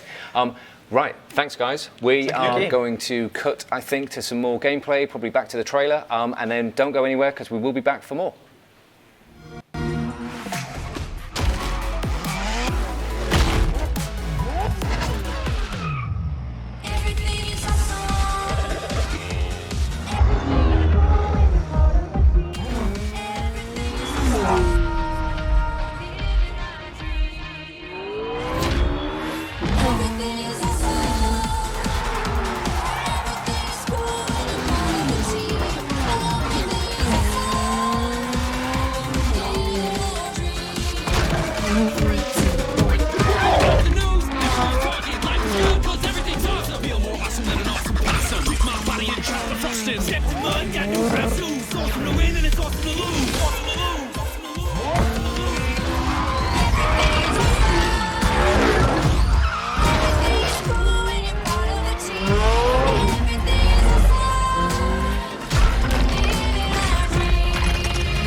Save on new game content with Xbox Game Pass. Welcome back, everybody. Right near the end of the official live stream for the launch of LEGO Speed Champions, the second major expansion for Forza Horizon 4. I'm joined here on the sofa by Aaron again and Nick, but we've got someone new. It's Rich. How are you doing, Rich? Hello. Yeah, good, thanks. Really good. Great to see you. What are you going to talk about? What do you do at Playground? So I'm an audio designer at Playground, heading up everything audio on DLC. So we've been just concentrating on making a huge amount of Lego sound awesome for the pack. Proudly stood in the background on today's live stream, listening to everyone else who's been on here kind of going, this sounds great. And that's, I think, like for me, one of the key things is the whole thing sounds brilliant. And I mentioned earlier that your kids had something to do with the audio. Right. They're probably watching. It's their first live stream. So, hi guys, this is why I deprived you of your Lego for a week, because we took it into the studio and just recorded loads and loads of Lego smashing and creaking and stressing it. We actually experimented with other objects, because at first we thought we might need bigger plastic objects because the objects are so big in the world. Like one stud that's tiny now in game, that stud is this big. So we experimented with those. It didn't really sound how we wanted it, so we just decided the best thing to create Lego audio with was to use actual Lego. So we record them at really high sample rates, which enabled us to stretch them down and manipulate them so they sound large, because if you don't do that, you start to get artifacts and it doesn't sound right. So it seems to have worked out I've quite well. literally got no idea what you're talking about when it comes to audio. You're a bit of a genius, but what I do have every idea about is how good it sounds. Especially these flowers. This is just ridiculous. It's so cool. I think it's his props to Rory really, because the other audio designer on the team, he spent ages just making sure that the Lego flowers are just right and tinkly, but still quite plasticky because they're quite big. It's a nice word, tinkly. Yeah, we had to have the tinkle because we got some of the small ones and dropped them around, and Lego does have a tinkle and the smaller bits. It's that iconic kind of like putting your hands into like a bucket of Lego, and it's a sound that everybody like recognises as a kid when you're deciding what you want to build. Everyone we spoke to said, when you swoosh loads of Lego around, if we could get that in the pack, then that would be really cool. And especially I think the brick piles in the stunt park. They've come out really well. So yeah, pleased with it. It's good. Really makes the whole thing come to life, I feel. Yeah. And you guys came up with some cool like different rule sets and categories for the sizes of Lego, sounds that we had, right, which helped us when we were making the assets know how we were going to break them apart and then what audio would go with it as well. Yeah. So we were past your asset list very early. We realised that these breakable objects were going to be a big part of the pack, and we could see that like what parts were used in those actual Lego models from that. So we then got categories of like bars, blocks, bricks. Bits. Oh, smart. Yeah, that makes sense. Yeah, panels, and the bonus cubes are like bits. They've also got like, is that? There's a special element in there. All three of the bonus collectibles that Dave spoke about, they've got special elements in them that the others don't. Obviously. This is an interesting thing. So I noticed earlier there's like a kind of sound that comes from the speed ramps. Yeah, that's right. Do you want to go back? Yeah, there was one just off the corner that you drove past. So how do you decide like this kind of this speed ramp? How do you decide how that sounds? Just behind those trees. Yeah, so the speed ramps. That's it. Just on the right there. If you drive next to them, you can see that they've got little rollers and it's all animating. So we actually bought a Lego Technic motor because we want to keep it authentic, and we recorded that and mixed it with with loads of layers of the Lego Technic. So the kind of Lego motor that you would use if you built something like that in real life is basically what you've recorded, and that's why it sounds so good. Yep. And we kind of made it so when you're driving past, you can hear it's like, oh, what's that? And it gives you like a little signal because some of them are quite hidden into trees, and it's like quite a nice little pointer for the player to go and find that speed ramp that you wouldn't have necessarily seen. So yeah, it works quite well. Ace. Cool. Right, speaking of audio, here is a place that sounds utterly incredible under race day conditions, and we did promise earlier in the pack that we would get to the racetrack and we would take part in at least one race. As Nick is driving, I will let him pick anything, but not the drag strip. Why don't you pick any of the races you want to take part in? Aaron, you pick. There you go. Oh, and Aaron, you did most of it. Talk us through. So we've never really had an actual track before in Forza Horizon as such.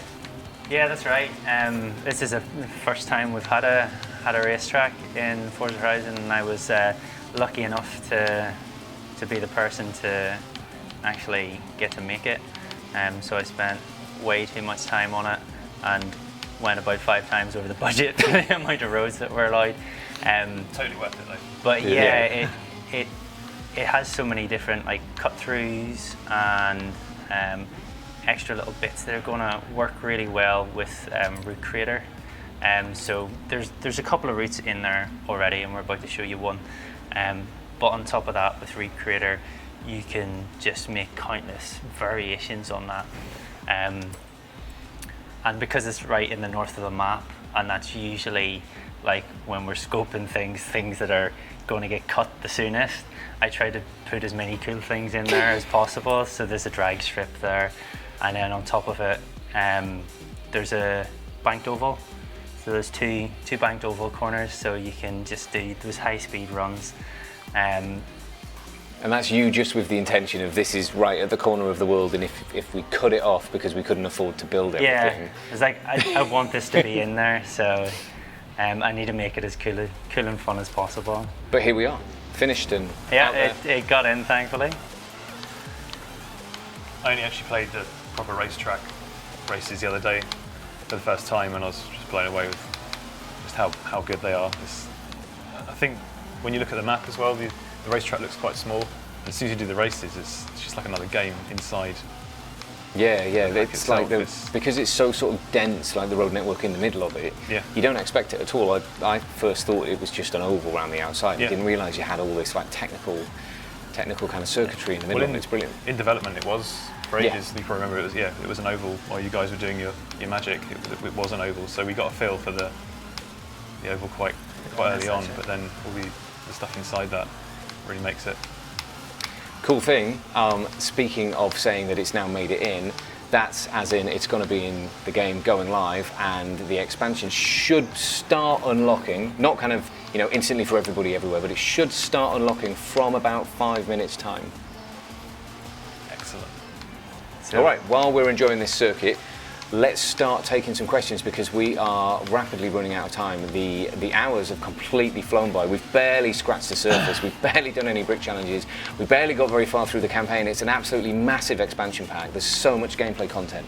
So, first up, is there going to be a LEGO Horizon story? There is. We touched on it slightly earlier. There is a story. It explains the kind of conceit. It's got a really nice storyline. I don't want to spoil it too much, but it's an idea of the fact that if this happened in the real world, it would be so unbelievable that someone's going to spend all the money to build full kind of speed champions that you can drive yourself. Will there be hourly Forza-thons while in the expansion? There will. Absolutely. There's Forza-thons everywhere. Lots of them taking part in the Trailblazers, the PR stunts, all over the place. Can you change the colour of the Lego cars? So Simon showed us earlier, if you didn't see that, yeah, you can change the colour of the Lego cars, authentic Lego colours, as well as using the livery editor. And the livery editor works in a really smart way in that it's using a clever math, so it looks like your own stickers that you've placed on the side of the car. I think that's going to give our kind of creative designers something that they've never had before, which is this idea of making decals like sticker groups and then actually having a car which is designed to have stickers put on it. Anyway, I'm really looking forward to seeing what people do. Some cool stuff. Really, really looking forward to it. Good work. This is one for you, Nick. You won while I wasn't even paying attention. Sorry, man. Of course, you made the racetrack. Of course you won. Of course you won. Nick, is Brickchester based on any real UK town city, i.e. Winchester, Chichester? I guess we can throw in some others, Manchester. Any Chester, just Chester? Well, actually, we thought when the level designers built Brickchester that it was designed on the underside of a square piece of Lego. So a single 2x2, right? Underside of a square brick. But apparently that was just completely by accident that it looks like that. I actually noticed it the other day, the first time as well, and thought The road network looks like the underside of something, which I thought was pretty cool. Yeah, I don't know. I'd have to ask Sam. He was the one that put that together, but I think it's just a he just said happy coincidence. Lego-related coincidence. Right, why don't we move into somewhere else? We spoke earlier about the stunt park. I feel like we've barely even touched on that. And the two people we need are here. So why don't we race back down to the stunt park? Certainly.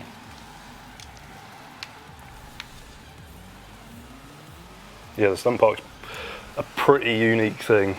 I remember when it got put in front of us and it was all of Aaron's designs and we were looking at it like, we know this has to be completely Lego, but we have no idea what we're going to do with it now. It was really fun to drive around, really fun to play. The ramps were awesome. So when you say we and Aaron and everything, just for kind of for people who don't know, in terms of Aaron's a level designer, you work in environment art. Yep. So what does Aaron make that then goes to you and your team? So he would have made a thing called a white box, which is a low complexity version of the asset. It's got the layout, the flow, all the angles, the collision, everything that he wants to be able to drive it like properly. A sketch, but in and we have to work with that and build our assets around it, making sure that we maintain everything he's put in, so we don't screw the driving experience. And this time around, quite a bit of that was actually I put together in Lego Digital Designer, so it kind of hopefully helped the guys when it came to it. It did. and then some of it was just your bog standard white box, which was just shapes. And the guys did an incredible job making it look like this with all of the colours. The kind of main concept behind it was the reference I was really drawn on was like a skate park, sort of almost like that, or a snow park. So like ramps and jumps, and get all the Lego Smashables in there that we could. Yeah, there's a real kind of mix of like things. I think I saw. Is there a pirate ship? Did you just saw that out of the corner of my eye? So that minifigures on statues. Yeah. So that ended up, the pirate ship ended up being in there because there was some on the beach, and one day I just kind of wanted something big. Yeah, why not? Stick in and donut round. And but you make the sketch, and Nick and guys have to go and like. Yeah, for some of the custom stuff. So Mike Rich is on the concept team. He designed the ramps and the structure at the back in Lego Digital Designer, and as soon as he passed that off, we were like, okay, now, like, we know what this thing's going to be now. We know it's going to look awesome. It's brilliant. It looks like loads of fun. And there was a question earlier about Forza Live, and I'm sure there's at least one, if not a couple of them, that kind of have rounds that take place in here. I think that's probably your intention, Aaron, is that this isn't just for like one person on their own in a single car driving around. No. But it's built for like multiple people. There'll be a lot of opportunity for capturing really cool clips. Exactly. It's rolled past 6. I am getting information that the expansion is live, that people are starting to get it. So people are joining us. Oh, go get it. Really looking forward to the feedback that we get. I hope everybody loves it. I absolutely love this pack. I think it's brilliant. Yeah, absolutely brilliant. And I think we are going to have to stop here. It's been an absolute brilliant stream. It's like there's just so much content.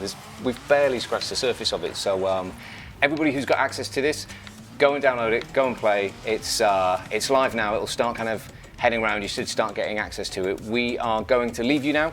Thank you for joining us. It's been our pleasure, and we will see you soon. Bye.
Save on new game content with Xbox Game Pass.